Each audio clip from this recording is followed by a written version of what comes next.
careful this week. We got to be really careful this week because you know, I don't want. We have a story to tell, and I do not want the story to come off as like gloating. It's a little gloating. I don't think it's. I'm gonna gloat. Everybody was trying to get PS5s, but like, knock on every wood. I think you and I have gotten PS5s. We ended up just fine, luckily. Yeah, so just fine. Welcome back, everybody, to the Rage Select Podcast, sponsored by Sony. It's not, but we are going to be talking a lot about Sony.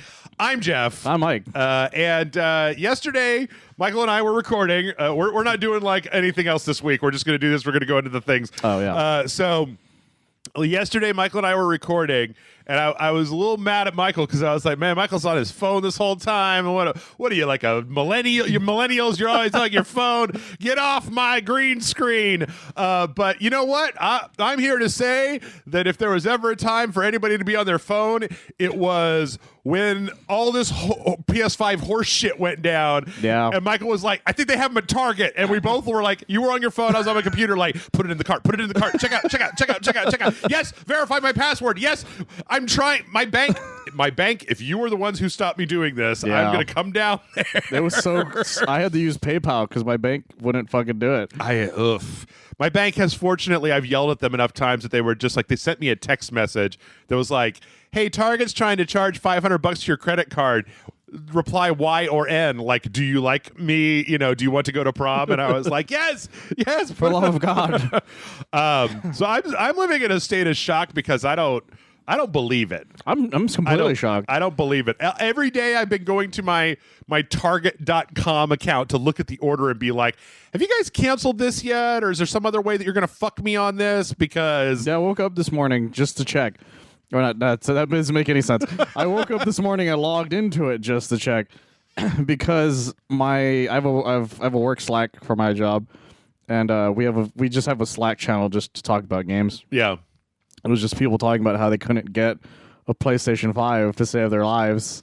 And I was like, yeah, I got one. Like, they're like, what? And I'm like, I did. Like, I just got lucky. Yeah. They're like, are you sure? Yeah. That's why I kept looking to be sure. And yeah, apparently even like after we did ours, everything went to shit on every other website afterwards. It's amazing. Like the GameStop thing you discovered. Yeah. Where you went to GameStop and they thought they were getting DDoS attacks. It was like access denied, Cloudflare error 465 or something. It was like you were blocked. Yeah. And so people were like worried that they were being blocked from GameStop. Yeah. So but eventually apparently they changed the message just to say, oops, something went wrong. Right.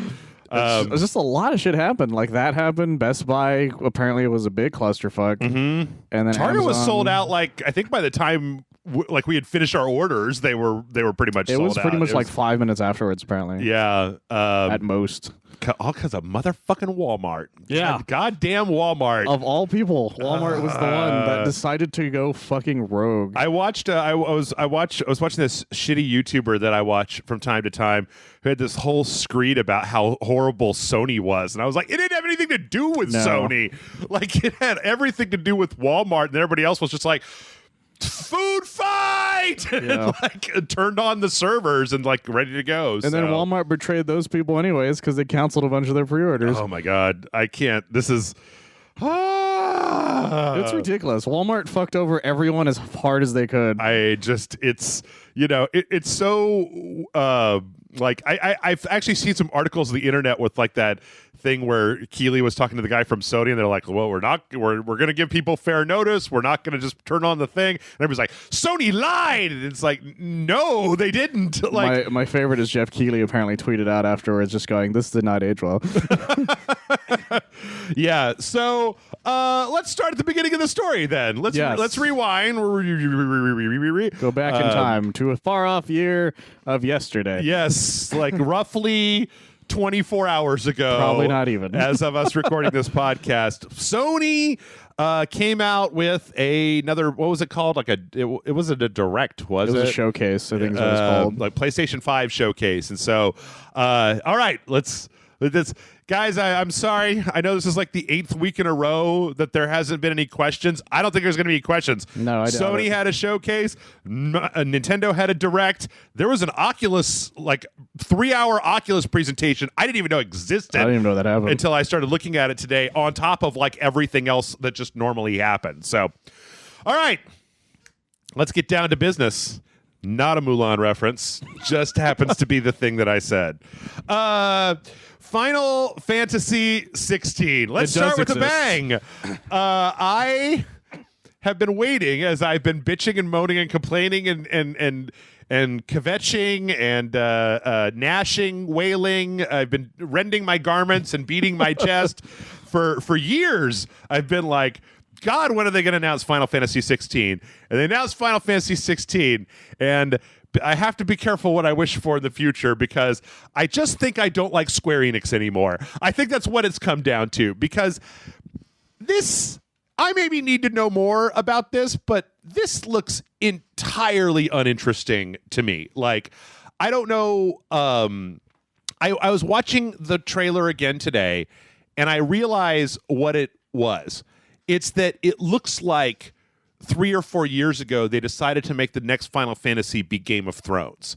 And that's what it looks like. I could see that. It's real medieval. There's a lot of like talking about fate and like people in rooms pointing at each other.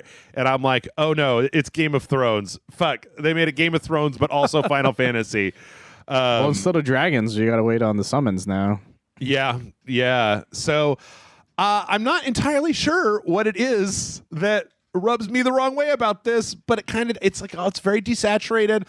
All the combat shows like one person in what looks like a real-time fight. Like maybe it's not a real-time fight, but like, where's the party? I was thinking about this. I was thinking back to like, okay, let's take bitchy Jeff off the table for a second. Okay. Let's just be like really like even about this.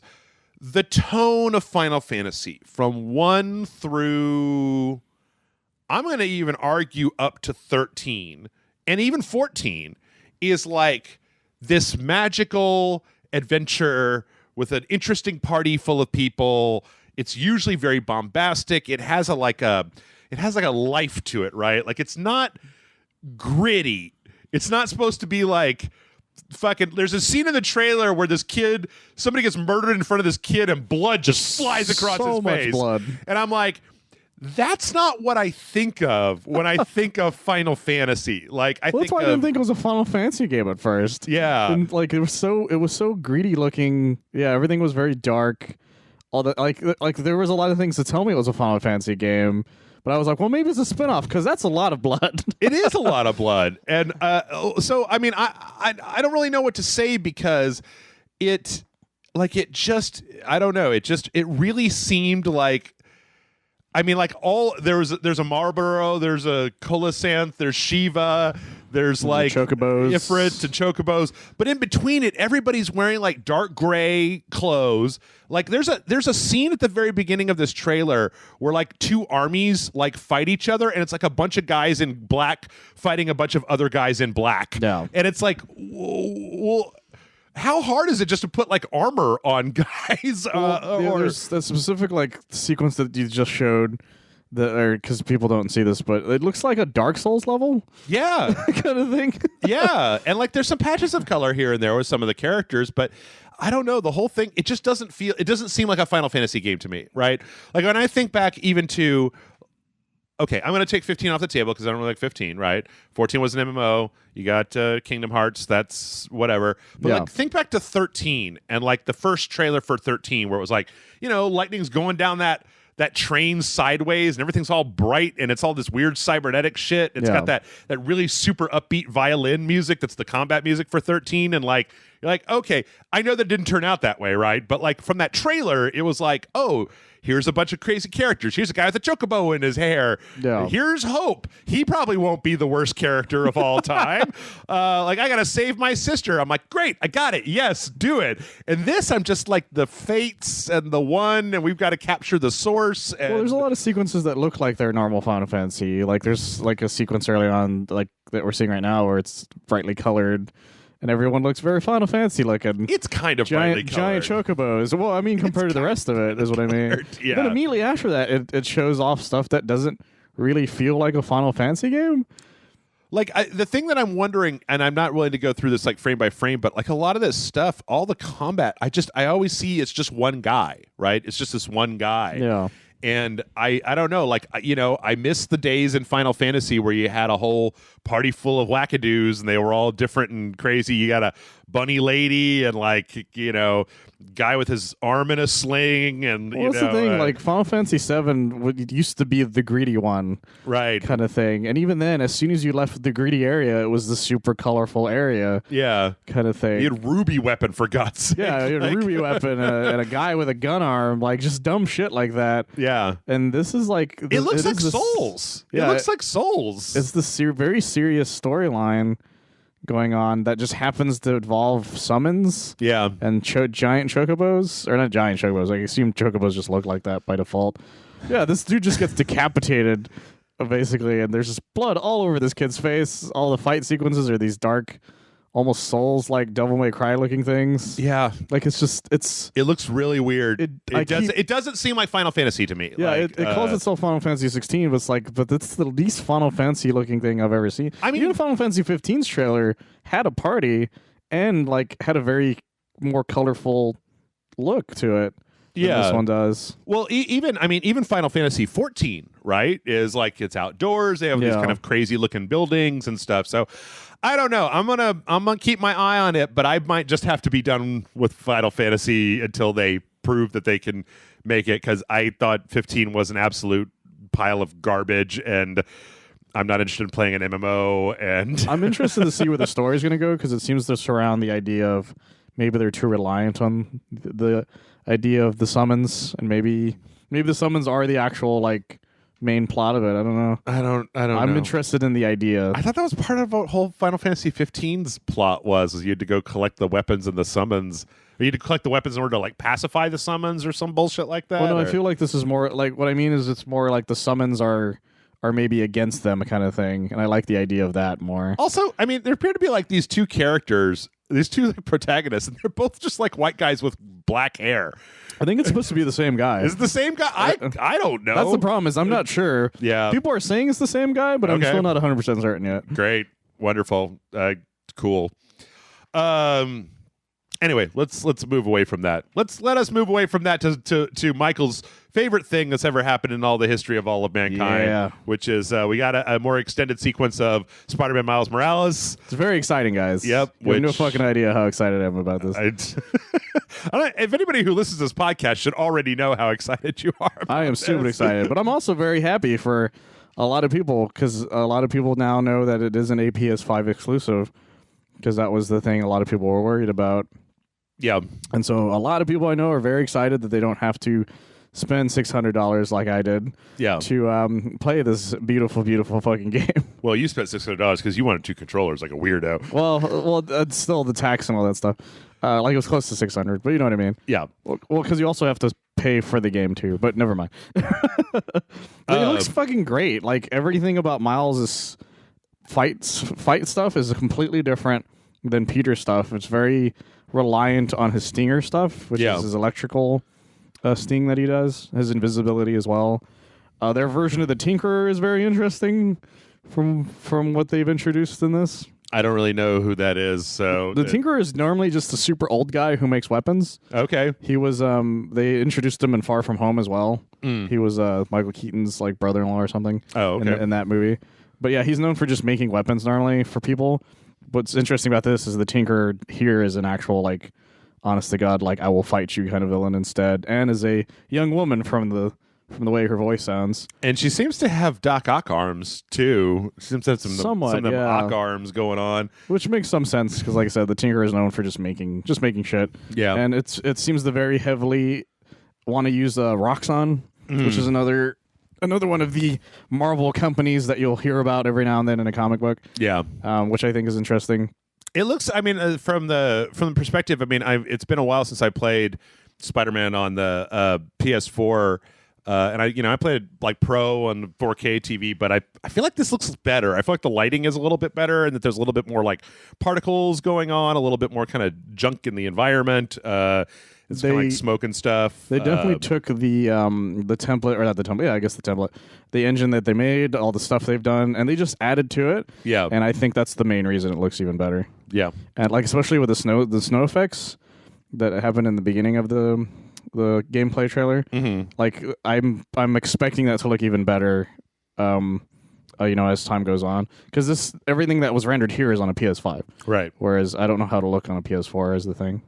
I'm wondering. It did make me wonder though. At the end, I feel like we couldn't have a single thing with Spider-Man without one point where Spider-Man is like dangling in the middle of the air, holding two webs that are attached to two sides of something, pulling really hard. Because apparently every Spider-Man is contractually obligated to like yank two really big things together with webs, and then either kind of make it or not quite make it. So I was laughing because I saw a comment where it's like it took the entire Avengers team to help with one bridge collapsing, and it took one Spider-Man in this trailer. Yeah. Also, can I just say before we go on to the next thing that like I really hope that once we get out of COVID hell that that Sony continues to do their briefings this way, because I compare this to like last week's Ubisoft thing or some of the Microsoft things. And it's just like there is very little talking. There is very little like just. And man, we're so excited, blah, blah, blah, for like 20 minutes. It's just like trailer, done. Yeah, even when there's a guy talking, it's usually just like, yeah, here's our thing, lighters, and then that just goes. Yep. From there, it's oh boy. The most poorly timed announcement in the history of games. Guys, like this is good that it's happening, and I'm really glad of who's making it, but Harry Potter's back. Kind of. Well, sort of. Hogwarts is back, because this is a prequel to Harry Potter. It's like way ahead of time, or before, I think. Back when the wizards used to poop on the floor and then make it disappear. Yes. There weren't any toilets or anything. Now the least offensive thing that person has ever said. Yeah, so this is what the hell was the name of this thing anyway? Harry Potter Hogwarts Legacy. And I mean, this is a game they should have made like a decade plus ago. I know they've tried a few times to make like go to Hogwarts, have a bunch of there's a Lego Harry Potter games, but like this one looks like they put some actual time in it. And then I don't know if you caught it, but Avalanche is making this, and that is not the Just Cause Avalanche, but this is the Disney Infinity Avalanche. Oh, and because one is Avalanche and one is Avalanche Studios. Well, I'm just glad they got hooked up with somebody to do a thing. Yeah. Because Disney Infinity was great. Like that game was a really good. That was a great idea. Really good thing, and then Disney just got all weird because it didn't make $1 billion overnight, and they were just like, "Shut it down, the whole thing, shut it all down." Yeah. We have 3 warehouses full of Hulks that we can't get rid of. I mean, I know a guy who bought every single thing that they ever put out for Disney Infinity. 1.0, 2.0, 3.0. Oh, wow. And like for a while there, before EA came back on the scene, that was the only place to get any Star Wars or Marvel shit, right? That's true, yeah. But yeah, this looks like, go to Hogwarts to feed the magic animals, have an adventure. Here's those paintings that creepily watch you when you're in the toilet, It's all the Harry Potter stuff everyone would like write about. Yeah. Where they're like, I want this in a game and I want this in the game. And then it's like, yeah, look at all this. And there's clearly a lot of love put into this. Mm-hmm. Like this doesn't look like a normal kind of cash grab. And by God, I feel so bad for Avalanche because like they were working on, it's clear they've been working on this for a long time. And I'm imagining those people working on that being like, I'm so excited to reveal that I'm working on this. And then Twitter just going, oh, Harry Potter's trending real quick. And they're like, oh, no. Well, I mean, I think there was some scuttlebutt that this was supposed to have been put in with the fandom, right? But it was like, that was really close to when all that stuff was going down. Maybe. That's possible. I don't know. But anyway, I don't know. I mean, I think it looks good. I am not the biggest Harry Potter guy in the world. I didn't grow up with it. I read it in my 20s. It was fine. I liked it. Yeah, I didn't the read movies it either. So, like, when they announced this, it's like, this looks cool for those people. Yeah. But those people are in a civil war right now. Well. Like, I mean, literally, like, they're all fighting each other over this game right now. Yeah. I don't have anything to say about that. I don't either. Good luck with your Civil War, Harry Potter fans. That's all I have to say. Yep, I don't have anything to say about that. I think that game looks all right. That's what I can say. Me as a Spider-Man fan, I'm just gonna be in the corner playing Spider-Man. Yeah, I'm gonna bitch about Final Fantasy a little bit more. Yeah. What are you talking about? Something about wizards? I don't know what it. Wizards of the whatever. There was some kind of hat involved. From there, we got to watch a bunch of Call of Duty World War II or Call of Duty Black Ops. Did this do anything for you, Michael? I thought it looked fun. I don't know. Not even, to be honest.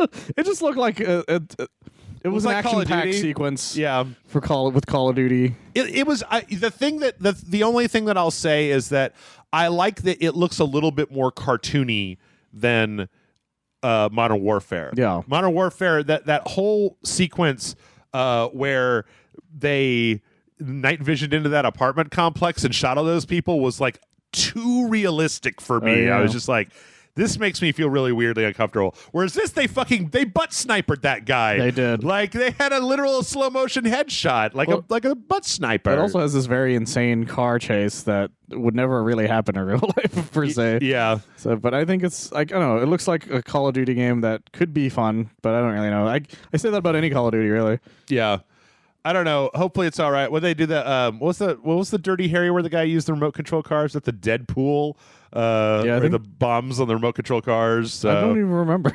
I know what you're talking about. I don't remember the name of it. It looks pretty fun. It looks more, like I said, it looks more redonkulous, and I'm more interested in redonkulous right now. I don't need like a super realistic thing. Reality is a terrifying place. I do not want to be reminded of its existence. That's really the issue with this year.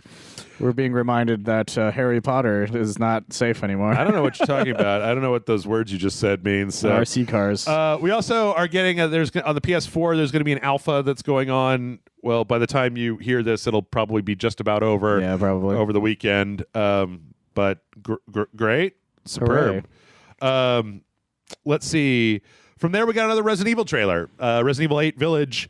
This one looked like a lot less janky. Like the last one just seemed like it was rendered improperly. It really was. Like that's why I didn't realize it was Resident Evil 8 for a little bit. Yeah, it just felt like a PS2 game. You mean you didn't realize it was Resident Evil 8 for like the first 3 seconds, and then chonky Chris showed up to remind you where you were? Well, even then, like I was like expecting it to be a spinoff because it was running so poorly. Yeah, kind of thing. And it's like, oh no, it's the actual Resident Evil 8. I'm like, oh, okay. But this feels more like a normal.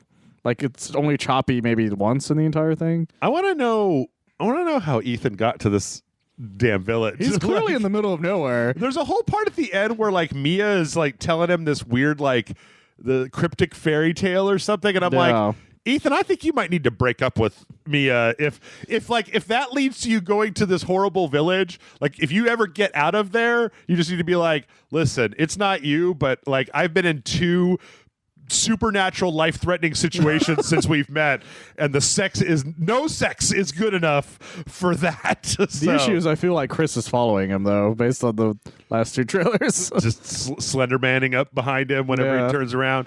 You want to be a Marvel vs. Capcom, Ethan? No. I do like. Do we even know what Ethan looks like? We never see his face, right? Not that I know of. It never pulls out. I don't think we ever even see a mirror, to be honest. There's. I do like this little like Tim Burton animated sequence that they have when they're talking about the little fairy tale. It's a fun little thing. Yeah. All I can say is that Capcom has really turned it around for me on the Resident Evil franchise. I'm all in for 8. 7 was so good. Yeah. I'm all into whatever they put out. So like 7 scared the fuck out of me. This was good. I dug it. I like the fact that this looks like completely different. I love the fact that they skipped over Resident Evil 2, 3, and Code Veronica to go right to doing 4. Go from one hillbilly 1 to weird European 4, or I guess I don't know, British 4. I don't even can't tell what kind of village it is. That's the thing is like because the first one made sense, or not the first one, but 7 made sense because he was clearly like in Georgia or something. He clearly drove there, Louisiana. Yeah, like exactly. And where this is like, I don't know where the fuck you are. Like, how the fuck did you end up here? Well, at the beginning, it almost seems like Chris fucking just knocks him out and takes him to Europe or something for some reason. Also, I didn't notice, but that looks exactly like Castle Grayskull. We're at the very end of the trailer. And I could definitely see that. A lot like Castle Grayskull. So Secret He-Man crossover. You heard it here first on Rage Select. I appreciate they kept the number and the name though. Oh, the VII. Yeah. We got another trailer for Deathloop. This has been delayed to 2021. I'm going to tell you right now, if you don't know what Deathloop is, I feel bad for you. Go watch a trailer. And if you do know what Deathloop is, nothing here makes me any more excited. I was already full excited. I was already like 100% excited for this. So I thought you'd be a little more excited because it has the idea of doing Hitman-like things to get people into different areas. I kind of knew that was I kind of inferred, I guess, that was a thing, but I wasn't sure it's at the fine. time. The thing is that I was maxed out already. Like there was no more excitement for me to have for arcane weird like this mod 70s like time loop thing. I was there kind of from the beginning, and then they showed that trailer in the previous one, and it made me more excited, and now I'm still more excited. It's very exciting. I'm excited. Do you have any new excitement? Or what is your excitement level at? Well, I was already like you said, I was already very excited about the very concept of this thing, and I'm also excited at the fact that it feels like it told us a little more about what you're really doing in this place. Yeah, and I'm interested to see. Like I compared it to like Majora's Mask, but with more murder, kind of thing. Restarting the day, trying to figure out your objectives and to eventually get out of whatever this time loop is. Yeah, no, I dig it. I dig it. I can't wait. I want it. I'm ready. Put it in my console. I'm still very interested in what the other person's role is, though. Like, is it a person or is it like I'm still not unsure on that one. As far as I understand, it will be AI, but it's kind of like a Souls thing where somebody can jump in to play that other character. Oh, okay. And if it's anything, I mean, the big question will be what is the incentive outside of being a dick to other people? Yeah. So there's probably going to be like, if it's anything like Souls, there'll be some kind of currency that will make your game easier. That if you go and kill the other person, you get. So I don't know. It'll be interesting. It is interesting. Let's see. From there, Michael got another treat. This is a real treat-heavy thing for you. Devil May Cry 5 came out. Was that was last year, right? Yes. It was last year. That was last year. Time is a mystery. Time is a construct. But no, there's a Devil May Cry 5 special edition with some DLC where you can play as Virgil. Yes, it seems to be a full-on Virgil campaign. Yep. That you can basically not scroll, but you can switch between him and his V character. Yep. I guess is a good way of putting it. But I'm very excited because it looked like there might be a little more footage that they made for the story, especially the part where he attacks Nero for his arm kind of thing. So I'm pretty excited. That's my favorite part was anything that involves fucking up Nero. Also, I read an article saying that there's going to be some like additional ray tracing stuff added in to this to make it look a little better than it was before. But yeah, it's interesting to think like, oh, right, what have they been doing all this time? And it's like, they've just been doing this. I'm very happy with that because it's basically all of the Devil May Cry since 3 have had a special edition. Well, that eventually ends up letting you just use Virgil for some reason. But a lot of people are very excited, and I'm very excited because it just means it gives me another reson to play Devil May Cry 5. Have you played back through Devil May Cry 5? I haven't. Okay. I haven't had a chance to, though. Just the first time? Yeah, I planned on doing it soon, but now I just have to wait and just buy it again. Fair enough. So, that's going to be available at launch digitally on the PS5. So, sweet. Do we know if there's wait, is there an upgrade path? Is there? I don't know. They haven't said anything so. yet. I bet you're probably just going to have to buy the whole thing all over again. From there, we got another trailer for this is Oddworld Soulstorm, which I'm so happy about. Ever since I learned the story, ever since I learned that they like made Oddworld 2, the original Oddworld 2, in like 11 months, and Lord Landing had this like whole thing that he wanted to spend 2 years working on, but they had to just crank out another one because nobody expected anybody to buy Oddworld. Yeah. And then like fucking 10, 15 years later, he's finally getting to make like the sequel to the original Oddworld that he really wanted to. It's like an accidental soft reboot. Yeah.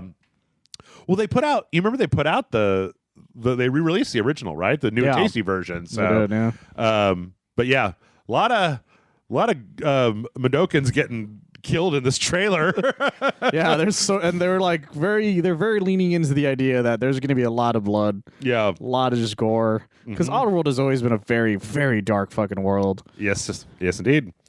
That's before it became like Stranger's Wrath, and Yeah. I never. It became a little more cartoony as time went on. Yeah, But this is going back to the roots of the fact that, originally Oddworld was very much this very depressing story. well, Abe decides to escape from the factory that he works in because he learns that the bosses are going to start making his people into drinks. Yeah. Like, so It's insane.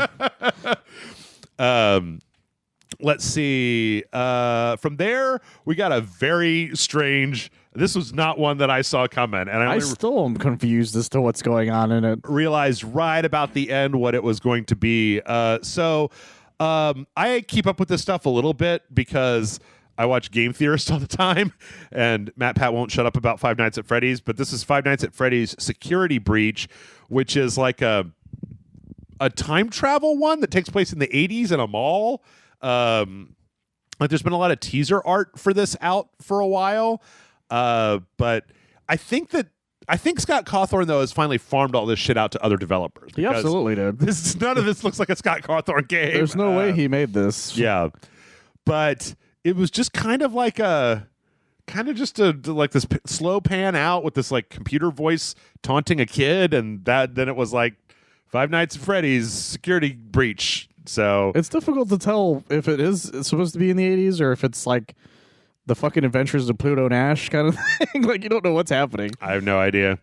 All I know is that if it's the same thing as all the rest of them, I probably won't end up playing it. But Same. It's very strange to see it announced on a PlayStation live stream. Like, Yeah. it's interesting to think that in the space of how long has it been? Like 3 years since the first one came out? Like three Probably or 4 years? Maybe 4. In that time period, it has gone from Scott Cawthorn made games before Five Nights at Freddy's. He did. They're all Christian as hell. They were poorly received. Everyone's like, they were like legit kids games, but they looked like Five Nights at Freddy's. It was like, this shit is creepy as fuck. Well, there's one game that's like hard to tell who it was made for, I guess. Yeah. It's this Christian RPG where all the enemies are like super grotesque looking and they're supposed to be sins or some shit. But it's still just this Christian game, so you're like, what the fuck is going on here? But it's amazing to think in the space of 3 to 4 years that he's gone from like indie publishing $5 jump scare games on Steam to being like the 8th game at the PS5 reveal stream.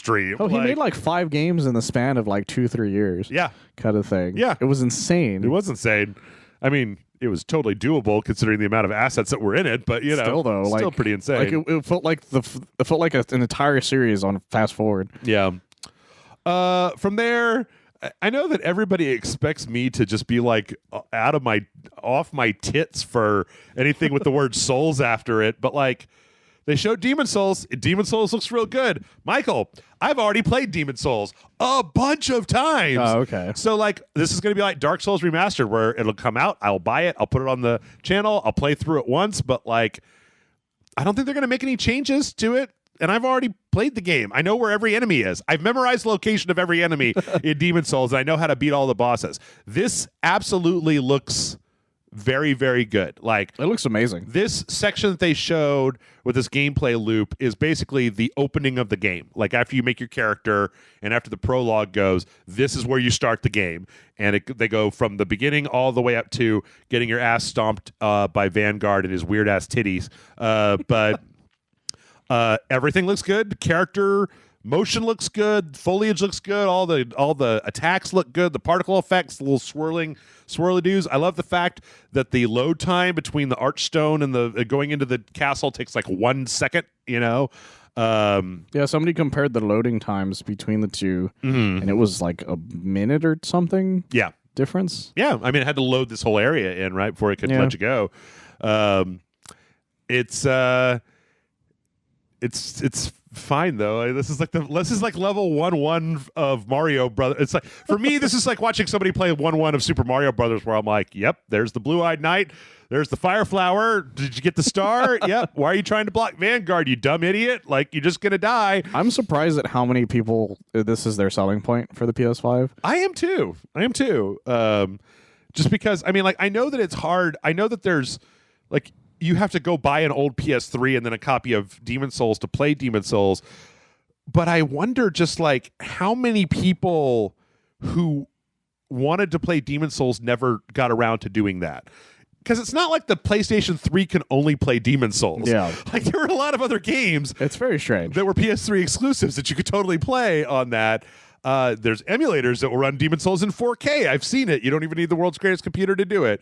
But a lot of people seem really, really psyched for this, and it's really a testament to see how far the Souls franchise has gotten to the point where the first one, maybe after this they'll start like remastering like what were the other ones, like Demon Tower or like Kingsfield? I don't even know. Or some of the other From Software stuff from beforehand. Atogi. You're going to get Metal Wolf Chaos? Well, we already have Metal Wolf Chaos. No, but I mean like super upres. Like this. Redone from the ground You're up. Get Michael Douglas to be the president. Richard! Also, I'm not mistaken, right? He's got really weird long titties in here, right? He absolutely does. It looks like, I don't know if they're supposed to be I think they're tentacles nips. coming out of him, but it looks like Vanguard just has huge-ass nips, and it's like the most distressing thing about It's this. very distracting now that you brought it up because I didn't notice it at first. Oh, yeah. But now it's all I can focus on, and Yeah. it's freaking me out. I mean, there might just be tentacles coming out of his body, but they look like weirdo nips. The placements are very nippy. Look into my nipples of the future, he says. Also, it's worth remembering that Demon Souls is a lot more of like a horror game than Dark Souls is. Yeah. It's closer to, I think, Bloodborne in a lot of ways with like, there's a lot of really creepy, they don't even show the Tower of Latria in here, but it also kind of just distresses me watching the person who's doing the capture footage and being like, dodge! Why are you doing that? Why did you just run into the fire? The dragon's going to come. Why are you no, you got to get off the bridge. Why are you fight? Why don't you bring a bow to Armored Spider fight? Like, They got to get that footage, man. They got to get that nice trailer footage. I know, but it's just like anybody who's played this game and hasn't committed to muscle memory. I'm watching it like, I now know why you cry, people who watch Rage Select, because I'm just like, why are you doing it that way? That's a stupid way. Come on. Yeah.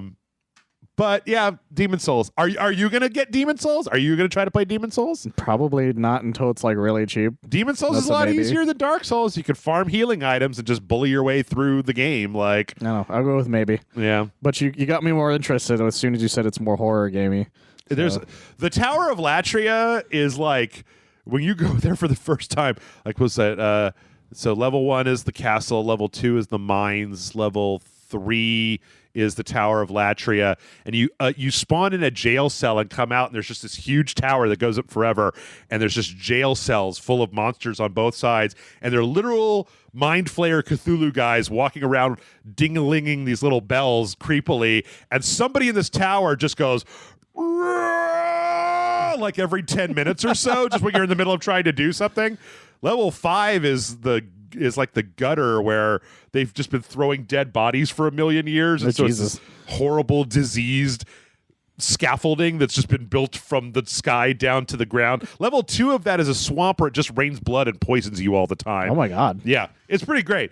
The boss of World 5-2 is pretty amazing. And if nobody's spoiled it for you, I'm not going to. But yeah, there's a lot of crazy shit in Souls. I wonder if they're going to keep World Tendency though, or if at least they're going to make it more in the forefront, because Demon Souls does that dick move where you can only play the game with half your health when you're in a spectral form. Oh. And then when you beat a boss, you come back to life and you're like, great, I got my health back.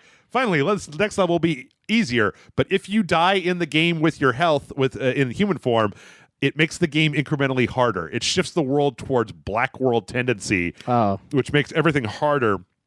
So what you do is every time you beat a boss, you go back to the tower and you run up. Do you know, you saw at the very beginning of the trailer where all the swords are? It's like 5 flights up this tower. You run up there and just jump off and die, because if you die in the Nexus thing, you don't lose any world tendency, so you can get your world tendency up to full white. That's so weird. And then when you need to get your world tendency back to full black, you can get that by killing friendly NPCs. So you just start murdering everybody, and then you get to full black world tendency to see everything in the game. They used to do events where on Valentine's Day they'd make it full white, and on Halloween they'd make it full black on the server. So you just, if you loaded your game, it just set your world tendency to fucking hard as shit. So weird. Yeah. Anyway, that's Demon Souls. Don't get me talking about Demon Souls. the biggest surprise, Michael, Fortnite's going to be on the PlayStation 5. Yeah. Did you see that coming? It and Grand Theft Auto Online. Yeah. Everybody's super excited. Party like it's 1999. Brett's going to have ray tracing or something in it, which, okay, fine, whatever. Sure, good for them. I still haven't seen anything where I'm just like, oh, shit, look at that ray tracing. Yeah, nothing. I think Minecraft was the first time he showed me ray tracing. It's I was like, oh, that's a thing. If you specifically are being shown that that's a thing, I feel like you're like, oh, it's a thing. But I've never looked at a trailer for a video game and be like, it's totally ray tracing. I could see the ray tracing in there. I haven't been able to tell yet. It was just a testament to how good they've gotten at hiding that shit. From there was a really interesting. I didn't understand what this was for a while. This PlayStation Plus. What is exactly it's called? It's basically PlayStation Collection. It's PlayStation Plus Collection. Yeah. So this is going to be a thing where, in addition, this is not Game Pass. No. This is not PlayStation Now. What this is basically when the PlayStation 5 launches. If you have PlayStation Plus, you will get God of War, Bloodborne, Monster Hunter World, Final Fantasy 15, Fallout 4, Mortal Kombat 10, Uncharted 4, Ratchet & Clank, the PS4 Ratchet & Clank, Days Gone, Until Dawn, Detroit Become Human, Battlefield 1, Infamous Second Son, Batman Arkham Knight, Last Guardian, The Last of Us Remastered, Persona 5, Not Royale, and Resident Evil 7. Yeah. I don't think we have any knowledge about whether this is going to be an ongoing thing where things get added to Plus. Yeah. And I don't know, do you know whether you're going to get it for PS4 if you have Plus? Are you going to get all those games as well, or is it only like if you bought a PS5, we're just going to give you a bunch of games? That's the thing is I don't know. I still can't tell with it. No additional details of any sort of expansion. And it was just the most random, I think, announcement to me because of the selection of games. Yeah. Because it was like, look at this, Mortal Kombat X. I'm like, what? Yeah. It's like, Mortal Kombat X is like $10 right now, guys. Well, for a while, it seemed like it was just first-party Sony games. And then they suddenly started adding in like Mortal Kombat and Arkham Knight. What? Persona 5, like normal. Yeah. And that's what's so weird. It's like, why these specific games? And are they going to look better on the PlayStation 5? I don't think, like, based on what they showed, it didn't look like it's anything, really. If you want to give me Bloodborne, I will take a free copy of Bloodborne, also, Battlefield 1? Yeah. Like, it's just weird. Yeah. Is it? That was the last one, right? There's like a new Battlefield. It was the one, it was the one before the current Battlefield, I think. Which is, what's the current Battlefield? It's 5, I think. 5? Yeah. Yeah. Oh, right. The lady with the prosthetic arm there was mad about the World War II one. Yeah. That's what makes it so strange, because it's like Mortal Kombat 11 is the thing right now. Right. You're offering us X. Right. Like, that doesn't make any fucking sense. Yeah. Well, it's more just like Sony rummaged around the junk drawer. They were like, how many games do you have? And it's like 8. Like, we need 4 more. What do you got in there? It's like, well, Arkham Knight, technically. Put it in. Just throw that shit in. They got it on Game Pass. It's fine. No one gives a fuck. 11? No. Too new. Too expensive. We've got 9. That's too old. 10? Yeah, okay. Yeah, that's fine. 10. Honestly, I would have been more excited if it was 9, to be honest. Persona? Do you have Persona? Do you have a Persona? Put Persona in there. Honestly, at this point, I already own 2 copies of Persona 5. I'd rather they give me a copy of Persona 4 that works on a PlayStation. Yeah, that would be nice, actually. Just put Golden on there. Yeah. We're all set. Although I wouldn't mind Resident Evil 7 again.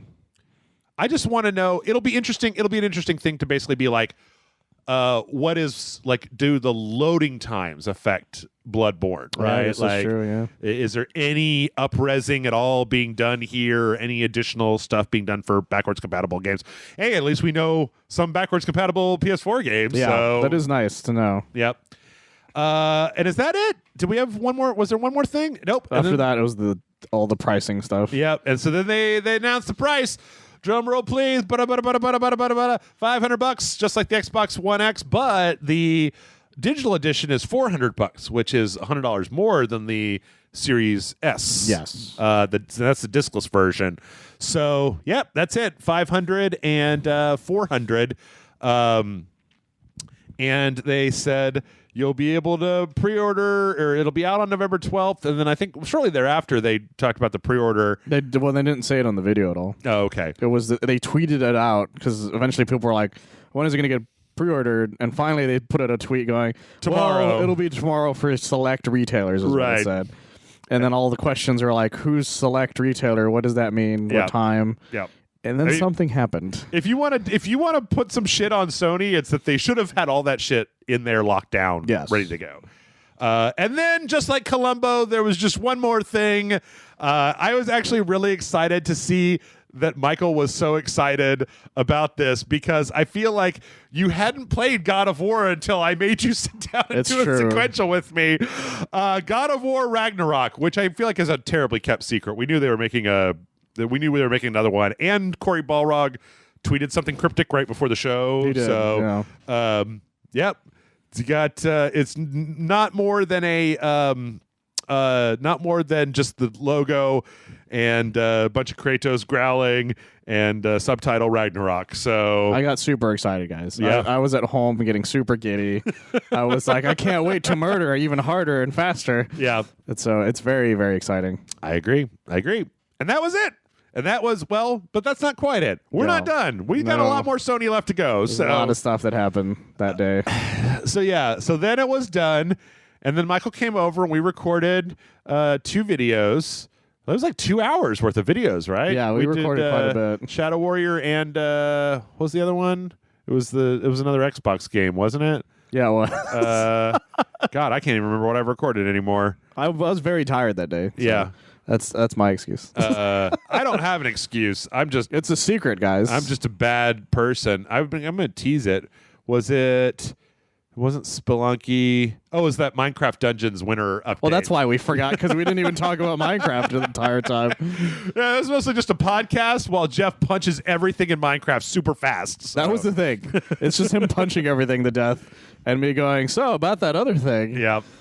We talked a little bit about Minecraft and why you haven't played just why I didn't play Minecraft. so then, yeah, we recorded 2 things, and then Michael was like, hey, it's a thing. And then I did not realize, thank you, Dong Lord, thank you, Michael, for being, for watching, that we both managed to get, and we both got the disc version, right? You didn't get the disc I got version. the disc one. Yeah, because I'm not I don't like the idea of the digital thing. Yeah. Like, I get it, because there's plenty of people who buy only digital. Yeah. I'm a big fan of having, like, the wall of things, you know what I mean? Yeah.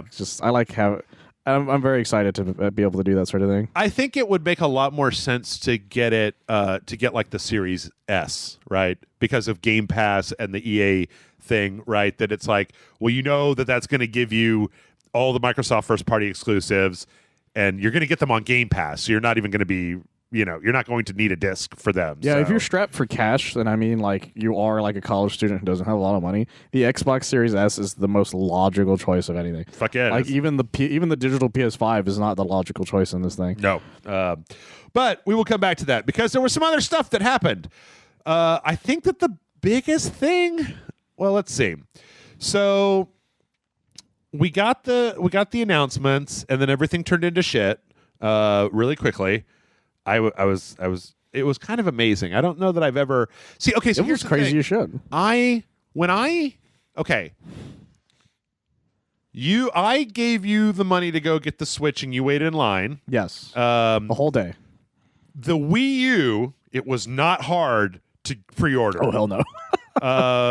I did pre-order my PS4 and an Xbox One. That was right when Rage Select started. Yeah. And I think I got them at Walmart. I think I got all of those, like, pickup midnight launch at Walmart. But, like, I didn't pre-order a PS3 or an Xbox 360 or the Wii or a 3DS. I mean, I just, like, went to a store and bought those things. Pre-orders weren't really all that prevalent at that point. Yeah. I think the PS4, Xbox One was where it started to get a little bit. It was the definitive, like, everybody's pre-ordering, at least by that point. Because I remember when the Wii came out, people were camping out, people were getting mugged. No, the PS4 was like a lineup for midnight launch. They didn't do pre-orders. It was like everybody line up and it's one per customer. Because I remember I walked up to the service counter and said, I want this. And they said, which games do you want? And I was like, I want Killzone Shadowfall and Infamous or whatever. I didn't buy any of those consoles day one. Yeah. I was a poor college student. Right. I think at that point. No, I did both. I remember because I waited outside of Best Buy for the Xbox. And there was just like 8 other people there. And when it hit midnight, they opened the doors, they let us file in, and they had enough. They had enough on those. Like there weren't shortages on the PS4, right? Like there was. But it was for a bit. It wasn't like this. It wasn't like sold out online in 5 minutes. It wasn't like the Wii was the closest thing to this. The Switch, right? No, I mean like the Switch, yes, because of. But even then, there was plenty of them if you went to go get them. Right. Whereas the Wii, there was a little shortage when they came out. Right. Where people were like fighting each other to the death for a Wii. Yeah, I remember that because I was like, "Wow, that's stupid." Yeah, it was dumb. But I remember when my friends went to get a Wii at a Walmart. There were cops and stuff placed there because people were getting mugged for Wiis. Like it was bad. Yeah, the Wii was a really weird time when it first came out. Yeah, I think that was the thing. I remember going with Corey to get the Wii U, and I think I might have done the same thing. No, I think Corey actually pre-ordered like 2 Wii U's for Spill. Okay. And then I went with him to like a midnight launch. But I'm pretty sure with the PlayStation, the Xbox, it was just line up, first come, first serve. It wasn't as much of this digital. I think the digital pre-orders were a thing. This is what it is. Digital pre-orders were available. They were not essential. And they were not like, we're going to sell all of them online. It's like for the Switch, there's going to be some available at the store if you go to the store. So anyway, Sony has also said that there's going to be further opportunities to get a PS5 before the launch in November. So. Yeah, it's this. They're making units like crazy. Yes. In fact, there was actually a story from Bloomberg saying that their chip manufacturing was going so poorly that they were going to have to like reduce the stock by 4 million units. Something crazy. Something insane like that, where basically like what they were saying is that there were reports that the chips that they were manufacturing were basically coming out like in like wrong. Yeah. And so they couldn't use all of them. And so it was going to deplete their stock by a huge amount. Sony has since come out and said, no, that's not true. I don't know where you got that. But let us never forget, I like Sony. I wouldn't put it past them to lie their asses off. I wouldn't either. I wouldn't be.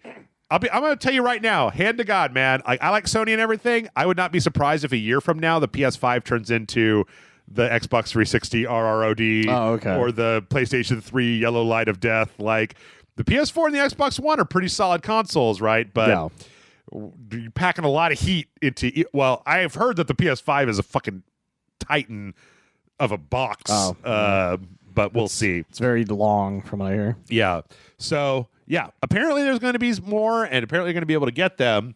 There was another interview that they had where they talked about basically whether the PS Plus expansion was going to turn into a whole Game Pass situation. And they said no. Jim Ryan, who is one of the big high muckety mucks at Sony, basically said like, we believe that we have like first party studios that have put a shitload of work into making these like high quality video games that are like worth money. No. We're not going to set up a thing where you get it for free the day it comes out. Like you're going to have to go pay for the game, which right now is fine because, like I think back to Microsoft, and I think a lot of the stuff that has been on Game Pass day one that I've been the most excited about was not even made by Microsoft. It was like Outer Worlds and things like that. So don't expect PlayStation Now or PlayStation Plus to turn into Game Pass. No. Basically. Let's see. Also, there was a little bit of a flub in the Demon's Souls trailer. Yeah, I heard about this. Saying that it was coming to PC. And no, it is not coming to PC, at least not for the foreseeable future. No. Or other consoles for that matter.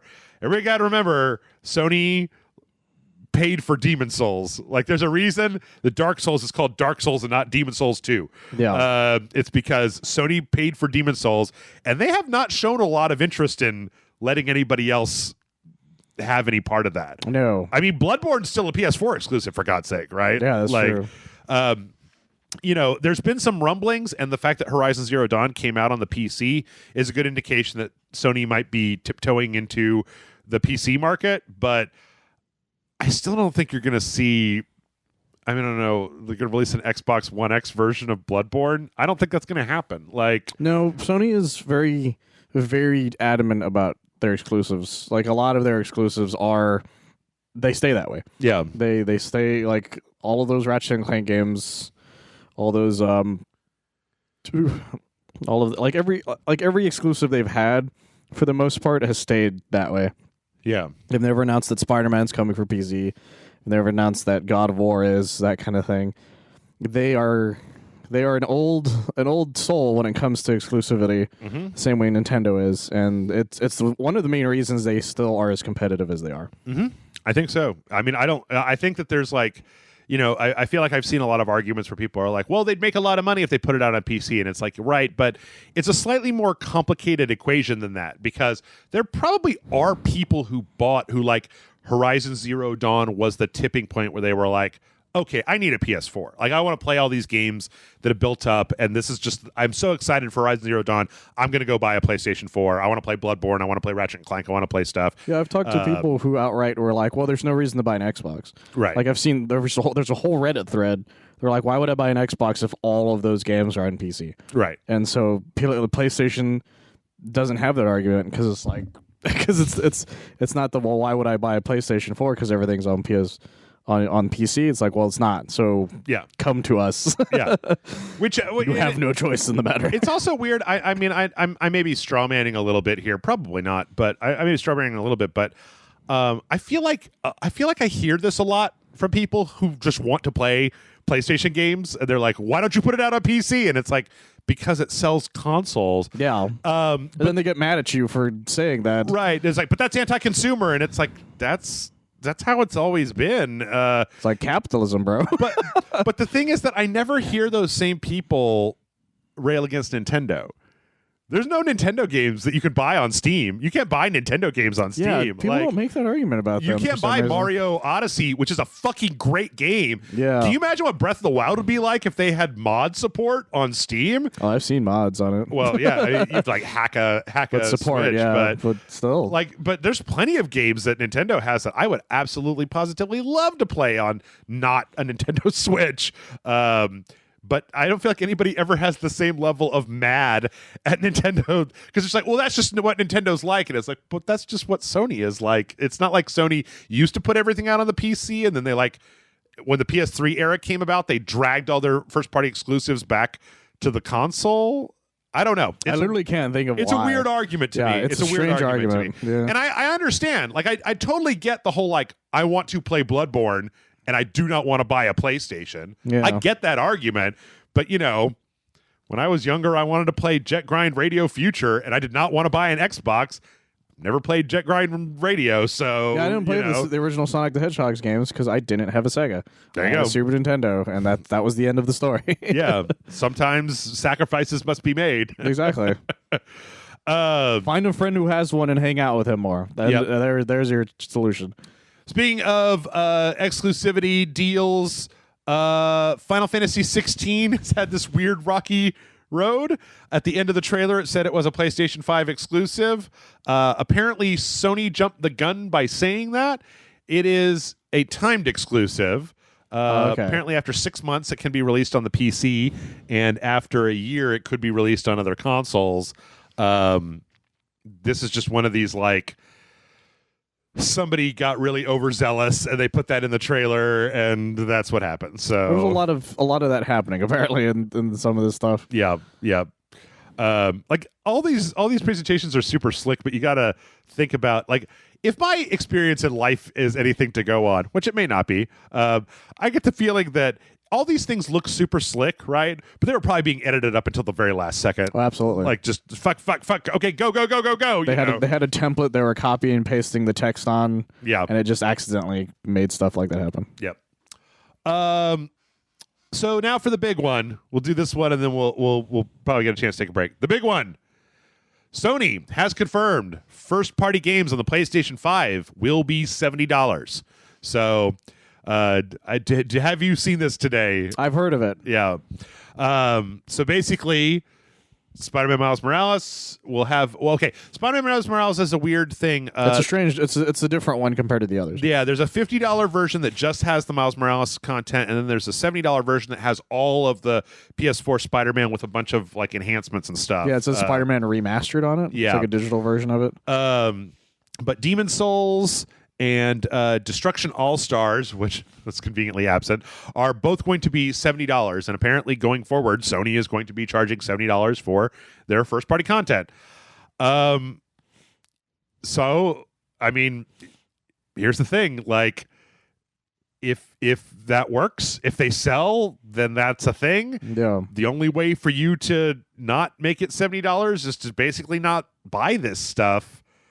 There's no amount of complaining about it online and then going out and buying the $70 video game because you want to play Demon Souls. They don't care if you're mad.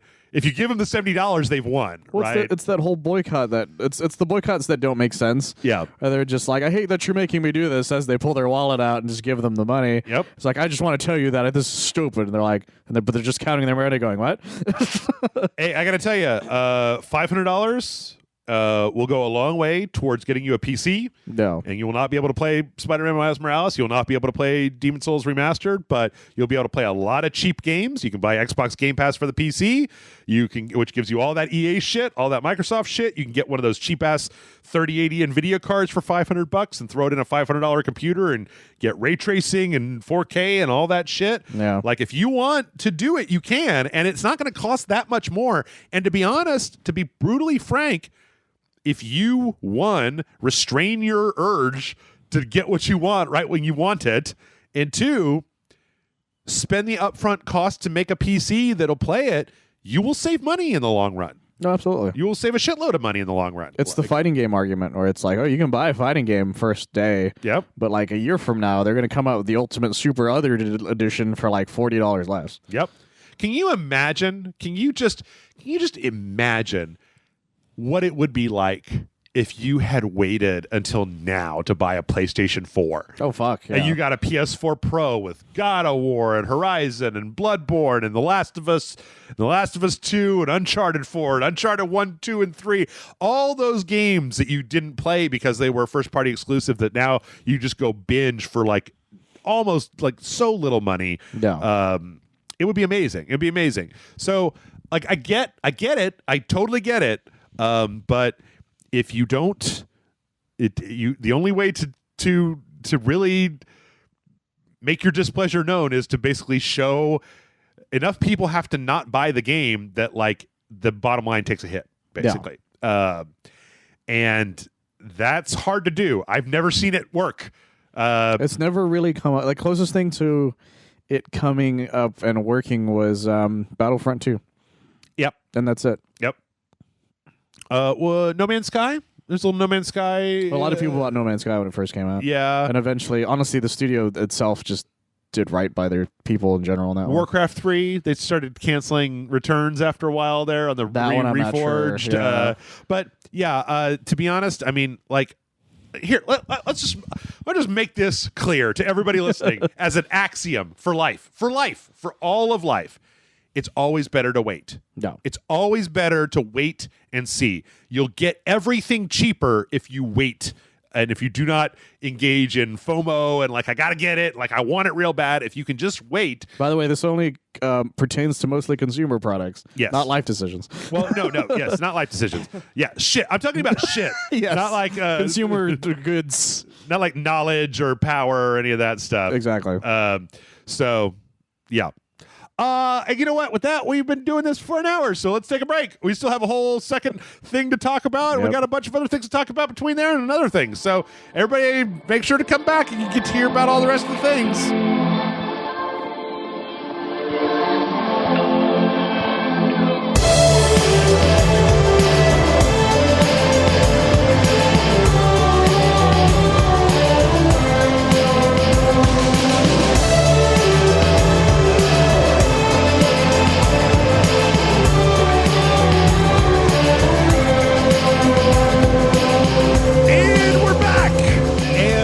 When we left Michael. The last time on Rage Select, aka 30 seconds ago, we saw that Sony said that first-party games are going to be $70. Yes. Which, of course, brought that human pile of phlegm and garbage, Strauss Zelnick, out of the woodwork to basically be like, yeah, of course they should be $70. See, I was right.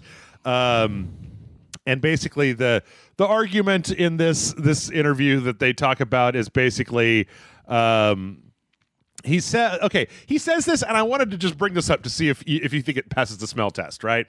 He says, more to the point, since no one really cares what your production costs are, which is true, what customers are able to do with the product has completely changed. We deliver a much, much bigger game for $60 or $70 than we delivered for $60 10 years ago.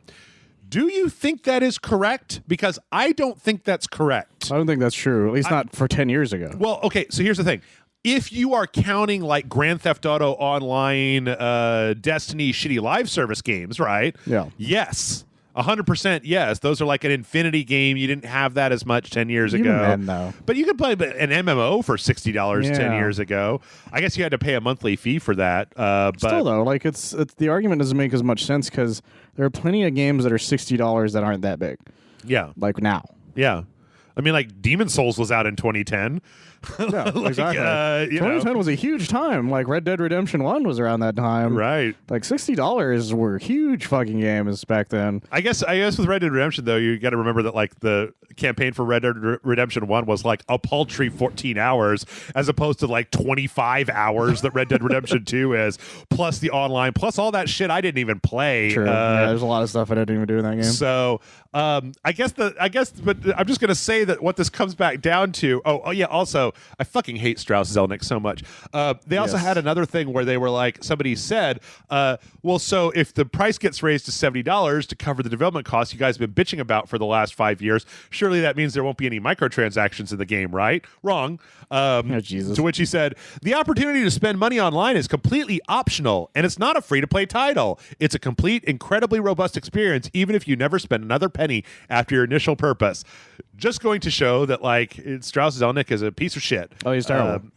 But what I don't know. I think back to 10 years ago, and I just don't think that. I mean, I think that the visual fidelity of games is higher now than it used to be. Oh, absolutely. But like, how much different are video games now than they were 10 years ago?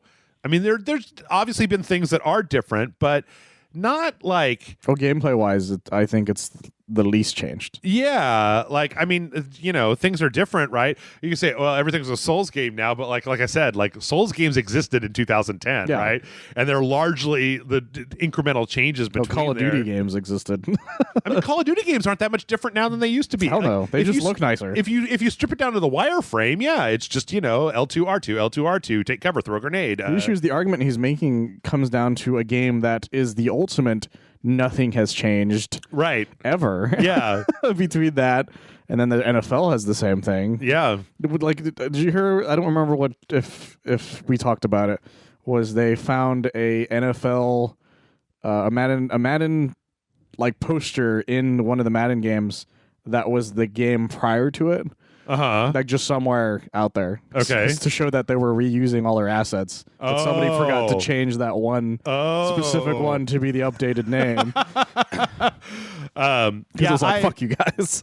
I honestly, I just feel this is one of those things where, again, as I've always said with the $70 game thing, like if the game is worth $70, I don't have a problem paying $70 for a game that's worth $70. Yeah. The problem comes in that I feel like very few games that we've seen in this current generation have been so overwhelmingly better than the previous generation that they would be worth a price increase, especially when you consider that they already had a price increase when you consider season passes and microtransactions that have been jammed into just about every fucking game. And this argument of just like, well, the consumers want us to make it photorealistic, and I'm just like, that does not No, that doesn't hold water. That doesn't pass this fucking smell test, dog. Like, it just doesn't. I don't know anybody who was like, oh, Dishonored sucks because the people they look too cartoony and they're not photorealistic. I don't know. Like it's one of the problems with this next generation of games where everything looks nicer. Yeah. But it's not like a quantum shift, right? It's like the Order 1886 is a perfect example of looking at something like that. right. It's like, look, it looks fucking gorgeous. Yeah. But this game is nothing. There's nothing going on in this game, kind of thing. Or what we were just talking about in part 1 about ray tracing, where like I still have not gotten to a point where I could be like, okay, that's definitely ray traced and that's definitely not. Yeah. Because over the years, developers have gotten so good at faking lighting that it's like it doesn't have to be dynamic ray tracing. Like it'll definitely look better. Yeah. If you're really looking at it, maybe. But like, I don't know.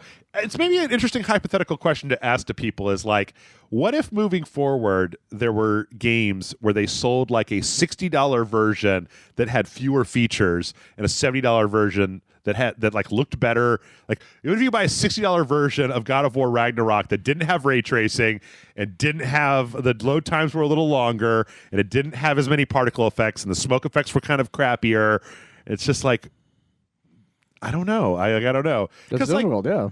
Because like if there was a good version of Cyberpunk 2077, I'd definitely shell out. I would shell out $80 or $90 for Cyberpunk 2077 once I knew that, like, yes, it is of the quality that it seems to be, and it's also 250 hours long with replay value. Yeah. Fuck yeah, I'd spend $100 on Cyberpunk 2077. Like if it was going to be one of those forever games.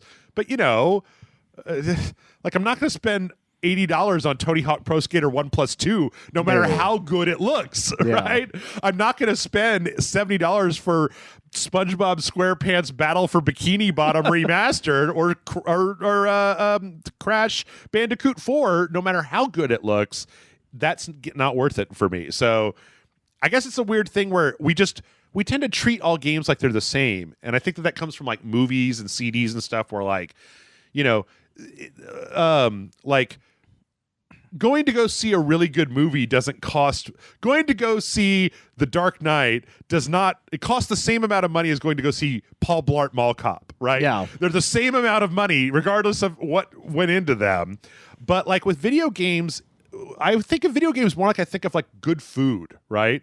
Yeah, like I can see there's that. $5 hamburger video games and there's like $30 steak video games. And what comes down to the argument, I think, when you were mentioning is like if there was an option to watch the smaller one or not watch, but buy the less expensive one or the more expensive one, it is like the Dark Knight as well, because there was the IMAX version and the normal version. Yeah, I guess so. But the thing is, it's like, but the difference is it's not that much more, like it still comes down to it's not that much more different, right? Like if the consumer, if the market will hold it, then fine. Yeah. But like you said, not everything's the same. Like you're not going to spend $70 to watch Paul Blart Mall Cop on IMAX, but you sure as hell will do it for the Dark Knight. And that's the argument. Like you said, like not everything is the same. It's also, I guess it's also worth remembering that like we'll probably be moving in this next generation. I bet we'll be moving into a situation where like Spider-Man Miles Morales is $70 in November, and in February it's on sale for $55. Yeah.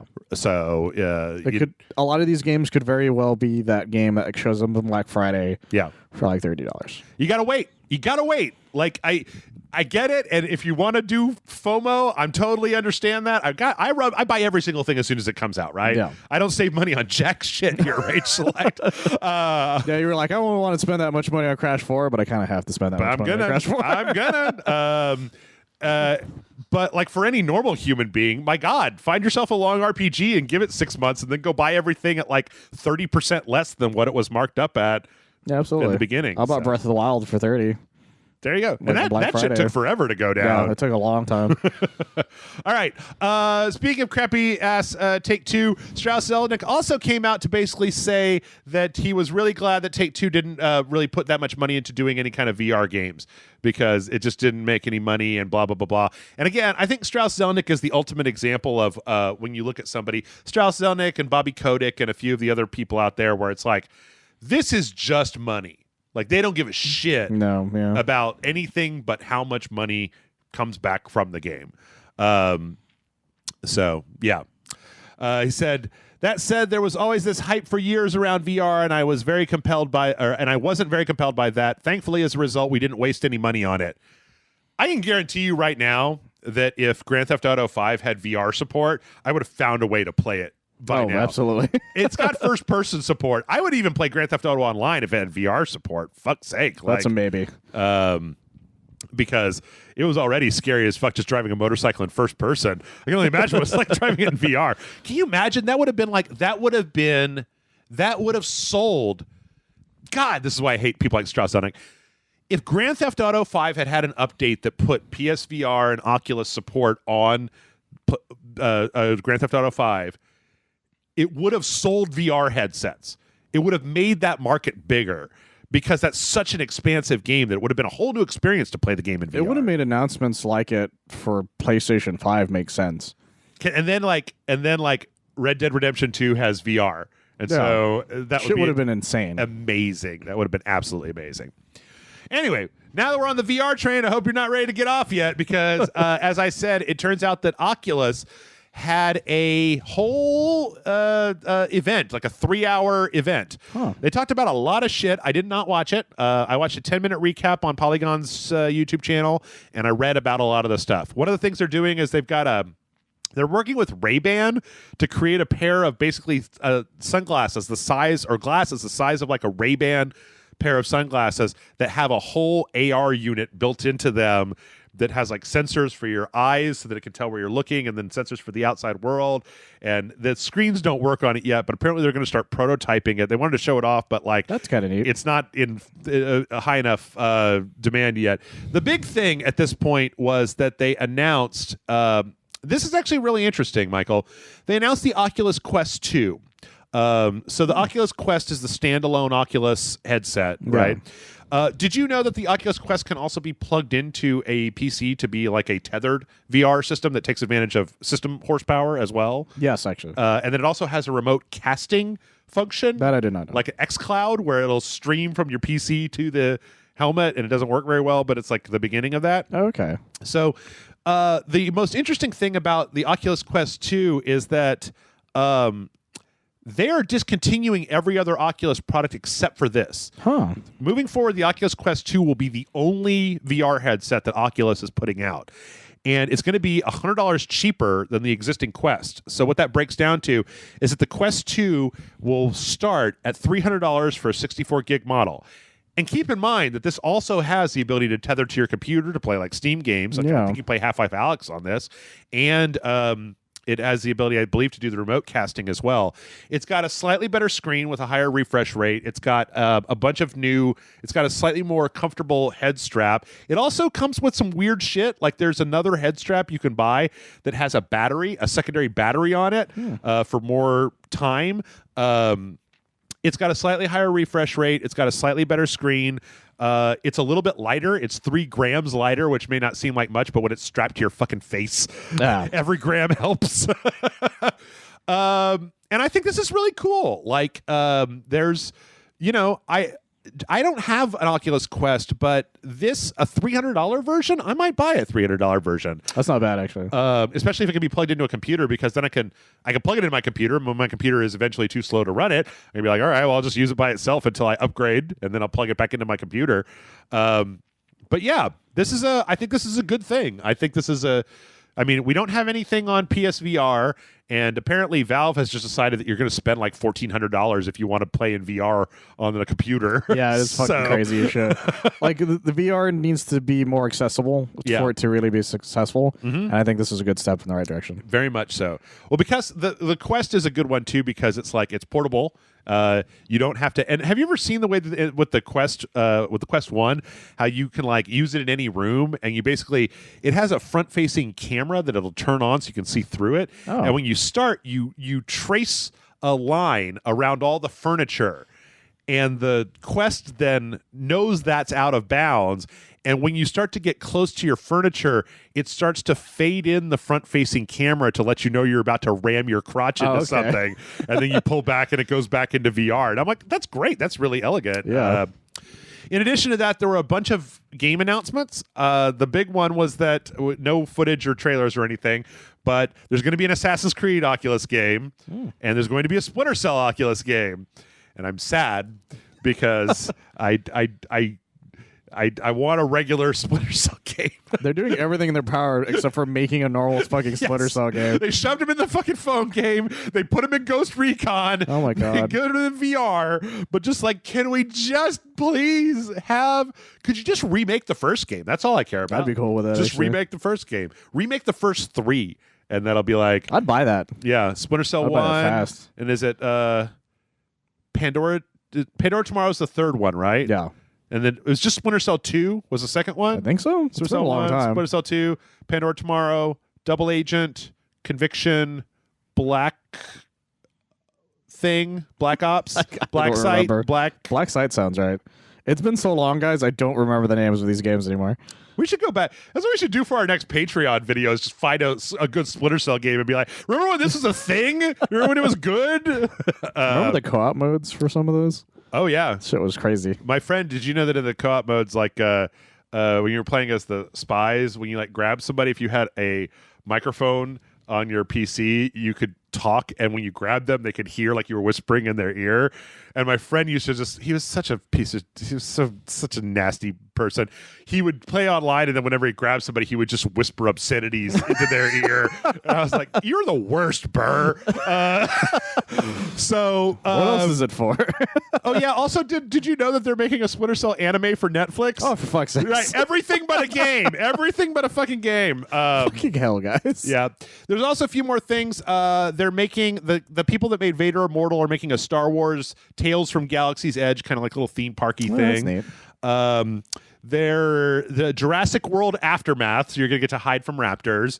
There's that Medal of Honor game that we've known about forever. A few other things. Beat Saber's getting multiplayer. Oh, that's cool. I don't know how that works. Myst is getting remade in VR, which I'm surprised it took them this long to do. The Climb 2, Warhammer 40K Battle Sister, I don't know what that is. Pistol Whip 2089, which is Pistol Whip, which I've yet to play. Walking Dead Saints and Sinners, and Sniper Elite VR. So Ooh. maybe I'll get Oculus Quest, and for Christmas, Jason and I can snipe some butts in VR, and that'll be fun. So yeah, that was. There's more, but like it's a 3-hour thing. It's quite a bit, but those are all the big It's stuff. a 3-hour tour. Yeah, the big thing is that there's a Splinter Cell game, and boo. Also, we got a really interesting report. So Elite Dangerous Odyssey is going to be the update for Elite Dangerous, where they add in like going down to planets and walking around and driving and stuff like that, and the insides of space stations. And it's going to have VR support, sort of. Apparently, you will have VR support when you are flying ships or when you are driving. But if you get out and start walking on foot, you go out of VR and it becomes a big screen that you're playing on like a video game in front of you. They haven't done that part yet. I bet eventually it'll happen. Yeah, I'm sure they're working on it. But VR tends to be the most exciting when it's for like driving and flying lately. yeah, driving and flying is great in VR because it's the sort of thing where your hands are doing something, but your head is doing something different. So it's not trying to simulate first person. Speaking of going out into outer space, we got a 7-minute CGI short this week as a prequel to Star Wars Squadrons called Hunted. And it's pretty saucy. Michael didn't get a chance to watch it before we started, but basically it's about kind of the Imperial remnants. I'm actually really surprised that the main character in this short is an Imperial, part of the Imperial remnant. And I love this beginning part where there's this guy. I paused it because this is so great. And he basically like they're bugging out, and the main character is like, "Wait, one of the pilots is still out there," and they're like, "We don't have any time." And he like goes back to get this bomber. Then the bomber just gets blown up right as soon as he gets close to it.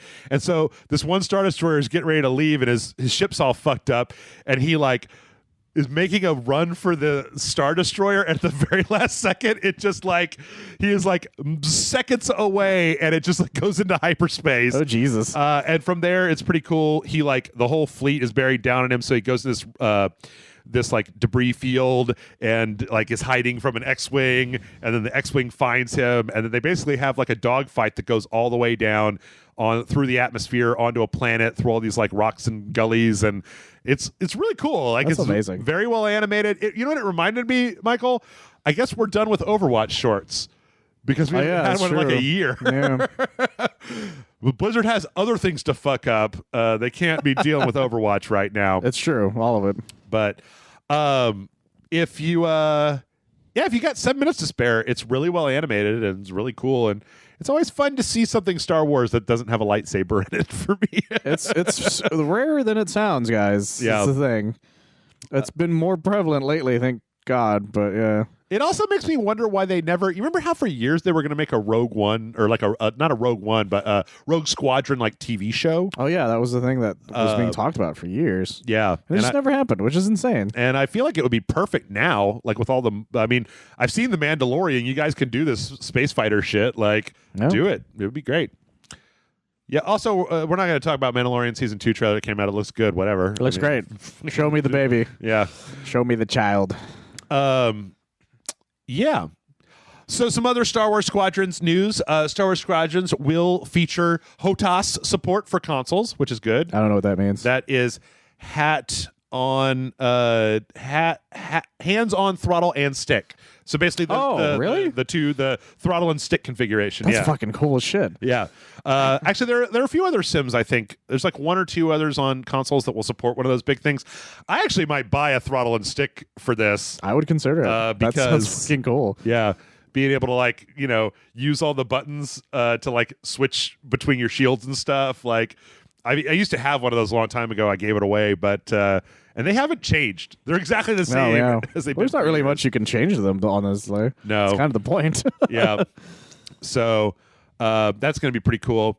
Also, in other EA news, EA is eliminating Origin. And they're basically turning it into this new app called EA Play, which is eliminating most of the, I believe, the storefront and some of the other social components, and it's just going to be kind of a thing where you can install EA if you have the Play or the what is the Play, the EA Play subscription. You can install games from there. Like, it's weird. I played The Sims 4 for some videos on Rage Select, and The Sims 4, I got it on Steam with EA Play. And when you launch it, it literally opens Origin and like validates and then closes Origin and launches the game. Like, that is weird. It's really strange. So if they're looking to stop that, then that'd be nice. I'm happy. All right, I've teased everybody long enough. So we also had a whole Nintendo thing. Oh my God, this podcast is never going to end. So much news, guys. This was the latest Nintendo Direct partner stream. Yes. Which got a whole bunch of downvotes like they always do, which I don't really understand, but whatever. Crazy people. I at this point, I have to assume it's Smash Brothers fans, right? That's the only thing. Mario that makes fans sense, got their thing, and Zelda fans got a thing. Like, the only thing left is like, who's next in Smash? Boo! Anything that's not Smash. So the monsters from Monster Hunter, apparently. Yeah, there's a lot of Monster Hunters. So we got Monster Hunter Rise. Now, it's worth. You can tell me this. The Switch has like a separate track of Monster Hunter from the like PS4, Xbox, PC Monster Hunter, right? There was like another one, and I don't. Was it only in Japan or did it ever come out in the United States? It came out here. There's a series of different Monster Hunter games that were made that were only, or for the most part, handheld. Mm-hmm. There's three Ultimate was also on the Wii U, but it was on 3DS, and then eventually they made 4. Which was on 3DS. And was that the 4 port to the Switch? Was the one I'm thinking of? No, right after that, they made a game called Monster Hunter Cross, but in America, it's called Generations. Okay. That's what it is. It's a series. It's a bunch of different monsters from all the Monster Hunter games prior to that point. Eventually, they came out with a Switch version called Double Cross in Japan. Okay. But it didn't come out. They came out with it in the 3DS in Japan. Unfortunate naming, but yeah. It was that one was only in Japan for the 3DS version. It came out here as Generations Ultimate for the Switch. Okay. Which is the version which is the Monster Hunter game that's on the Switch, and Monster Hunter World is the one that's on everything else. And if I remember correctly, those are a lot more old school, right? They're yes, a lot less. They are the ones that are like, hey, all the issues you had with them, they're still here because fuck you. Okay. Kind of thing. Whereas Monster Hunter Rise seems to be a fusion of the two. Okay. Where it has a lot of different things that World, a lot of the stuff that World presented, like riding on stuff, using being able to traverse better. Yeah. The graphics look a lot different. It's got this like weird grapple bug thing that's part of the combat where you like use this bug to pull. The main thing that it came off to me is that it seems a lot more like Asian themed, right? It seems a lot more like Japanese themed than what I normally think of for Monster Hunter. Like it reminds me more of something like Neo than the Monster Hunter, which always has a lot more just like skins and bones and stuff. Yeah, which is something that I did notice on it. And this game clearly, The main thing about Generations that you can tell the difference with is Generations definitely started off as a portable game. Yeah. Whereas this one is this definitely started off as a console game. It was made for the console. Which is why everything looks a lot nicer than, Generations did. It actually looks nicer than I would expect a Switch game to look, honestly. Yeah. And some people were speculating that maybe that rumored Switch upgrade may be part of why this may look as good as it does. Oh, that would be interesting. Yeah. Because I feel like there was some other stuff in here that did not look as good as this. Yeah, so this is coming March 26th of next year. As a Monster Hunter fan, I feel like you must be tired of buying Monster Hunter over and over and over and over and over again. I'm not actually. No, okay. The issue is I don't have the time anymore. Oh, okay. Is I now have the money to buy Monster Hunter a lot, but I no longer have the time to play Monster Hunter a lot. Well, there's too many goddamn video games, man. Yeah, because when I first played Monster Hunter, I was a retail worker who worked basically 20 hours a week. Uh-huh. I had all the time in the world, and I used it to play Monster Hunter. And no money to spend. Yeah, exactly. So I hung out with my friend, one of my best friends, Hilario, and all we did was we played Monster Hunter. Okay. So Monster Hunter 3 and 4, I have these really long hour times. Mm-hmm. But then I got my job I have now when Generations came out. And that's smaller. And then World. Then World came out, and that one I played a little more than I did the last one. Mm-hmm. But even that's not as much as I would have done back then. And when Rise came out, I'm like, I'm super excited. But then I was like, but I don't have the time. Wait, this? Yeah, because the thing is, I'm really excited about Rise. I'm super excited about it. Yeah. But I have a feeling I'm not going to have the time because Monster Hunter is the type of game that the longer you play it, the more fun you have with it. Right. Because it very much is a game about preparation. It's very much a game about collecting different armors so you can kill stronger things to make different armors to kill stronger things. Sure. And that's a time consumer. It's the closest thing I've played to an MMO, really, is what it comes down to. Yeah. And I'm really excited still, but I'm hoping that I will have the time to really delve into it the way I did those old school Monster Hunter games I played. That loop is why I'm not really a big fan of Monster Hunter, but why I was actually strangely compelled by Monster Hunter Stories 2 Wings of Ruin, a second Monster Hunter game, which apparently you said that this franchise is like an MMO, or not an MMO, it's like an RPG. It's an RPG. It's a straightforward JRPG. Yeah. The first one was for the 3DS, Mm-hmm. and it was about a kid who rode small chibi versions of monsters and fought like other monsters in an RPG sequence. Yeah. And it's a little cutie kind of thing, but I hear it's really good. It's one of those games I never played, but my god, it always looks a lot of fun. I think this one looks like fun. I mean, it's anime AF, but yeah, that's the main thing. Is like when you look at other Monster Hunter games, it's this more realistic anime AF thing. Yeah. This is just straight up anime. Yeah. Like if it wasn't until I saw a talking cat and heard like Rathalos or whatever that I was like, oh shit, this is also Monster Hunter. Like I've never thought of that before. Yeah, I think the amiibos were only Japan only for the first one. Oh, okay. But they were really cool looking. But this looks good. I like this. I wanna check this one out. Let's see. From there, it gets a lot. We're not going to spend a lot of time on this. Fitness Boxing 2 is a thing. Hooray. This is like one of those boxing rhythm games that make you work out and shit. It's fine. It's fine. Stop trying to make me healthy, Nintendo. I will not stop playing Zelda. You can't stop me. This is an interesting one. They announced Disgaea 6. You guys remember that Disgaea used to be a thing? Oh my god, is Disgaea still a thing? Yep, Disgaea is still a thing. Oh my god. So Disgaea 6 is a new like zombie main character, and the max level is like 999,999. It's like got all the crazy huge damage things. I saw there's some printies in there. There's some like crazy looking characters in there. Yeah. And not only that, but apparently if you have Nintendo the online, you'll be able to download 5 and play it. Oh, that's nice. For a limited time. Now, what I find really, really interesting about this is that after this was announced, I was like, because it says summer 2021, and I was like, is this a thing already in Japan and they're just bringing it over? And no, it's not. It's actually releasing in Japan in December on the Switch and the PlayStation 4. It is not being released in the United States on the PlayStation 4. That's strange. Interesting, but strange. Yeah, apparently, actually in the Japanese Direct, like at the end, there was a thing that showed a collector's edition, and then at the bottom, in the fine print, it was like for Switch and then a PlayStation logo and the PS4. So, oh wow. Yeah. I want to say a big get, but I have no idea if people still give a shit about Disgaea. I think that it'll probably come to the PS4 eventually in the United States. There's probably some amount of console exclusivity, but there you go. You guys want to be mad about console exclusivity? Get on that Nintendo train. We got a trailer for Empire of Sin, which is the John Romero's daughter, Prohibition era tactics game that's been kind of on the horizon. This is a pretty good trailer. We got a release date finally. December 1st is when the Empire of Sin is coming out. That's pretty soon.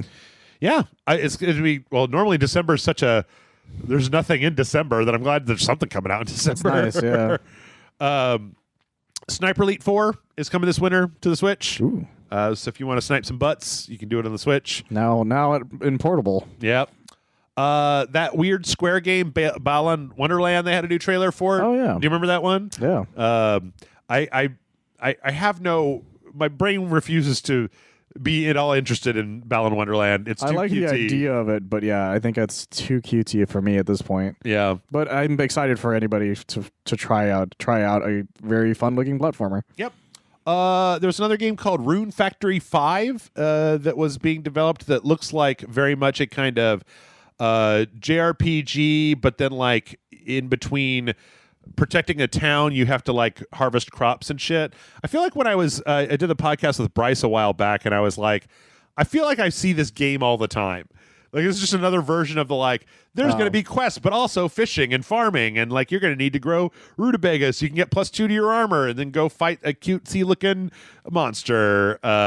It looks fine. I mean, there's nothing wrong with this, but just a little generic for my taste. Well, very much so. But people love these kinds of things. Yep. It's coming in 2021.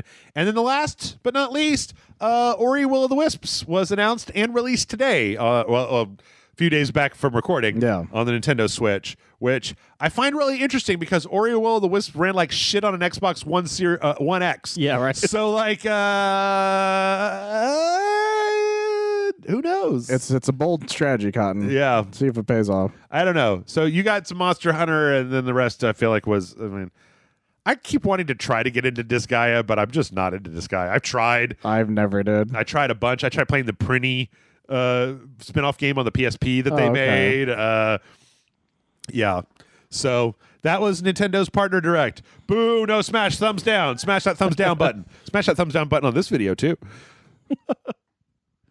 I have a secret for everybody. What's that? YouTube doesn't care whether you push a thumbs up or thumbs down. If you hit a thumb, it helps that video get seen more, regardless of which way the thumb goes. That's true. The only thing thumbs down does is hurt my feelings, and I don't have many left. So, you're really kind of just bouncing the rocks at this point. There's not a lot going on there. You're just tempting the internet now. Yeah. I don't care. Speaking of the Xbox, we had some. Oh yeah, also Hades came out and it's in 1.0. Oh, badass! It's finally out of early access entirely. So. I really liked that game when we played it. Yeah. Was there something else that I missed here? Let's see. This is another. Oh, Long Dark got released as well, which is just an old survival game. Oh, okay. Fight bears and shit. Anyway, Xbox. So we got some more stuff about the Xbox Series S, which we found out about, haven't got a lot of detail about yet. So the initial brief for the Xbox Series S was that it was basically an Xbox One X, but it can't run 4K. It can only do 1080p. Oh, okay. Apparently that's not true. Apparently it can support 4K, but it's going to be up to individual developers what they want to output at. Oh, so it's just going to be a harder time for it to do it. Yes, it's designed to render stuff at 1080p. Because apparently they did a thing where they looked at games that were designed for the Series X running at 4K, and they were just like, how far back do we have to scale the hardware to get it to 1080p? And then they just did that. So there's nothing that says that a developer can't make something render at 4K. Oh, okay. It just So it turns out maybe Series S is going to end up with a big, I don't know, maybe there'll be something that makes it run 4K. But it's definitely possible to run at 4K. There's also some issues with the RAM. But the other thing we found out is that apparently the Series S, okay, so if you're running a backwards compatible game on the Xbox Series S, if you're running a Xbox 360 game on the Xbox Series S, follow me very closely, everybody, you will be running the Xbox One S version of that backwards compatible game. So any graphical enhancements from the Xbox One X version of the backwards compatible game will not be present on the Xbox Series S. Okay, so I let you finish that. Yes. Because there was a great tweet where it explained that pretty much the same way you did. And then just went, those were words. Yes. Yes. That's the issue. That still comes down to my issue with the way Xbox has been naming these things. I fucking hate that shit, man. Is that it makes it, you have to really focus on what you've just said to really understand what they have said. Basically, what you want to come down to it, the Xbox Series S will run backwards compatible games, and they will not look as good as if you run them on an Xbox Series X. Yes. They're not going to have compatible enhancements to backwards compatible games. It'll look as good as the Xbox One X. All it comes down to. Yes. Right, you got confused there for a second. I did. Well, no, because they said they're running the Xbox One S version of the 360 games, which is what the Xbox, according to all reports, is what the Xbox One X ends up looking like. The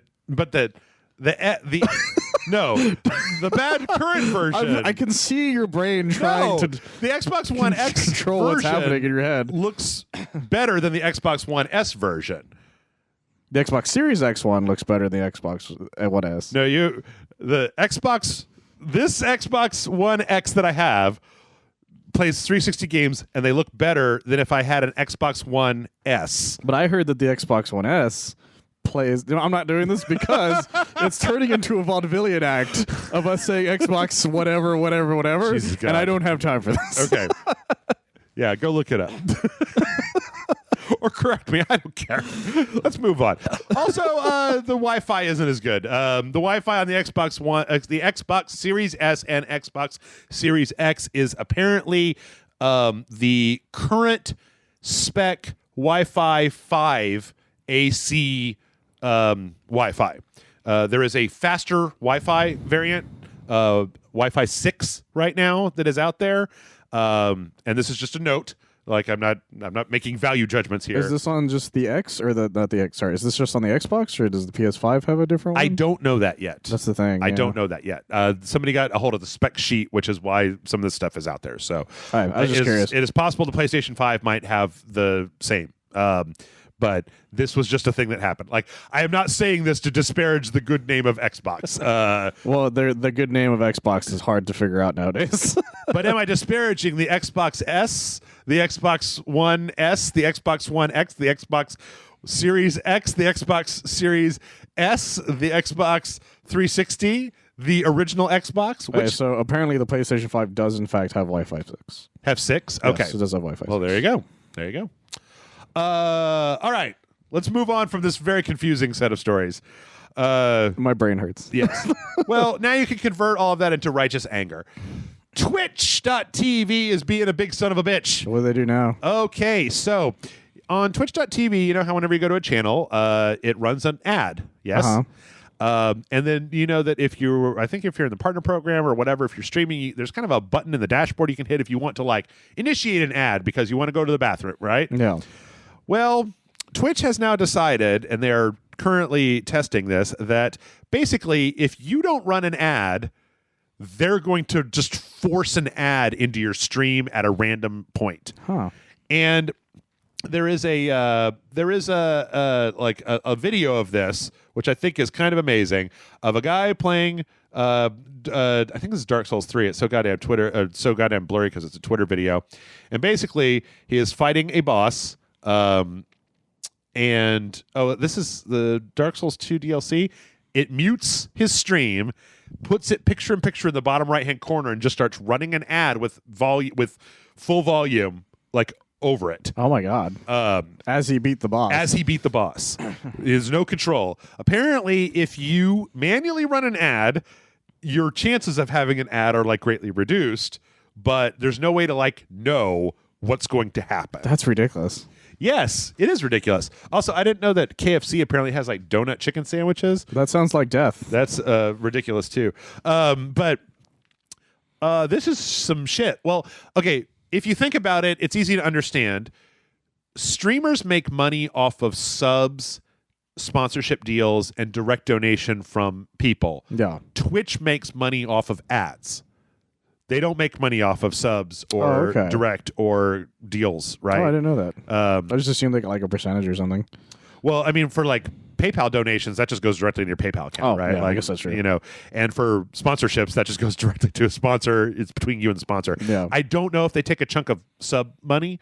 I assume they do, but like they make most of their money on ads. Yeah. And right now, it's possible. I mean, I know it's possible because I used to do it. You can start a stream, watch one ad, and then watch me play a video game for 3 hours and never see another ad if you don't stop the stream, right? Yeah. That does not mean that this is not garbage. No, it's a terrible thing because gaming gaming streams are harder to control the idea of when a good ad should show up. Yes, because anything can happen in a game. Yes, like there could be a moment like this, like with this one, like the guy would literally beat the boss as that ad started. Yeah, like that's really shitty. Like it makes more sense, you know, if it's like say Corey's double toasted thing, like it's just him talking about random shit, right? Like you might miss him say a weird joke or something, but it's not like with a game where a game's like you might miss like the most intense fucking thing ever kind of thing because an ad popped up. It especially feels like there should be some middle ground where like Twitch puts up a timer that says like that he can delay or something, like, you know, that you like give him one snooze, right? Yeah. But even then, when you're playing a game, if you're solo streaming, you don't have somebody like watching that shit. That's You'd true. have to like this person would have to take their hand off the controller in the middle of a boss fight to hit the fucking snooze button on Twitch to make sure it doesn't run an ad. Also, some people pointed out like ASMR streams. Well, that's not going to work. Oh, Jesus, yeah. You have your headphones on all jacked up and then satisfied. The new fucking KFC donut sandwich. Come on down. What up? Come on down and get yourself fucked. Yeah. So I don't know if they're going to roll this back, but like, whoo-wee. No good. It's a bad time. Bad times at Ridgemont High. Oh, God, we have to go faster. Got to go fast. Speaking of bad times, we think we might have found out why Gods and Monsters got their name changed. And even though Ubisoft keeps saying, like, well, we changed so much in development, we decided to name it stupid. The story of Idiotville. What is it called? Immortals Phoenix Rising. Yeah. Right? Terrible. Terrible name. Terrible.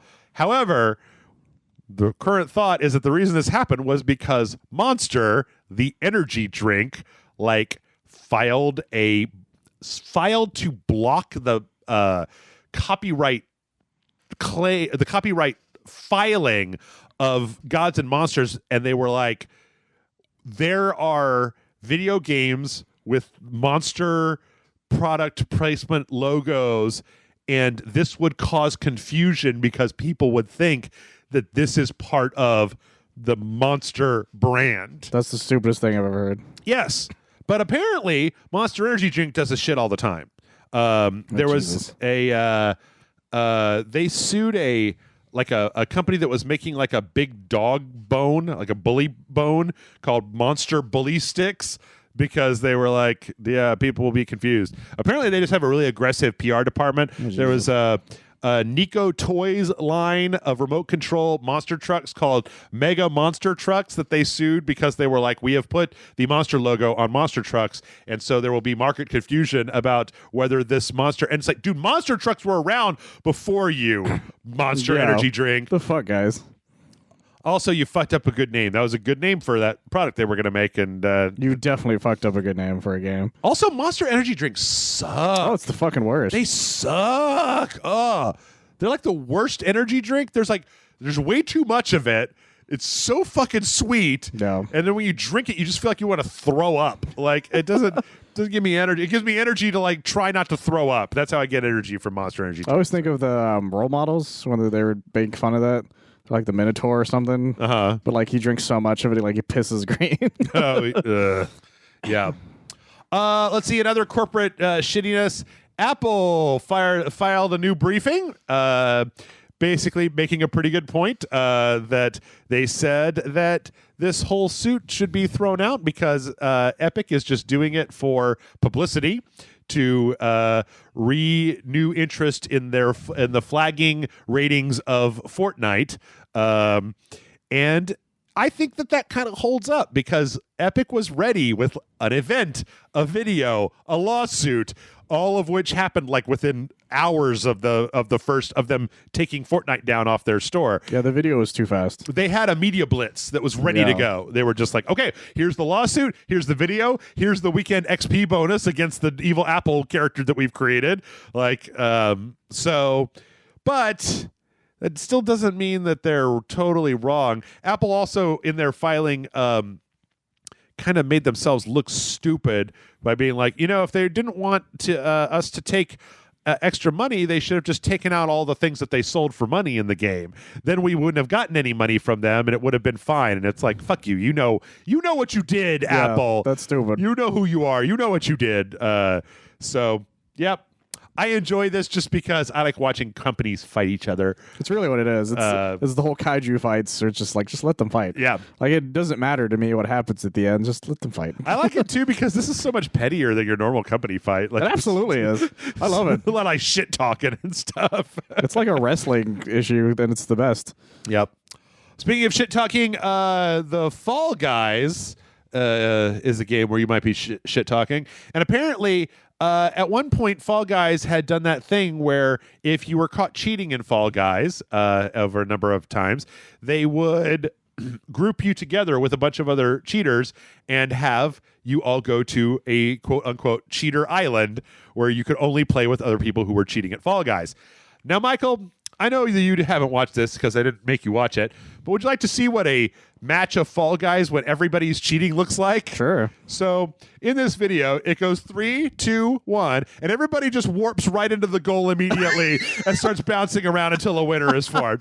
Like they bypass the entire match in 1 second and go right to the end of the map, and it's over. It's over in 1 second. That was amazing. Yeah. Another video that was probably, this one might have been done by somebody who wasn't cheating, that shows kind of the exact same thing, where it goes 3, 2, 1, and everybody just fucking like blips into the end. The match lasts 1 second. Oh my God.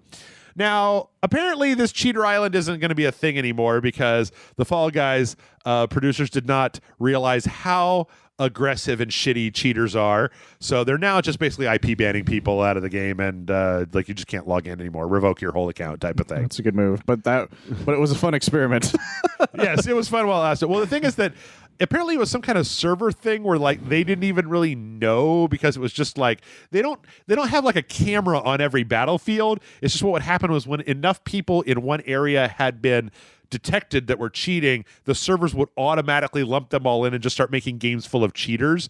But they weren't like tagged or anything. It was just done by the game, the IDs. So they didn't even know. That's amazing. And apparently there were problems where like if you were cheating in an area that where there weren't as many cheaters, what would happen was you would get tagged as a cheater, be put into a cheater island queue, but there weren't enough other cheaters to make a match, so you would just queue forever. Oh my God. You couldn't even get into the game. That's awful. Amazing, but awful.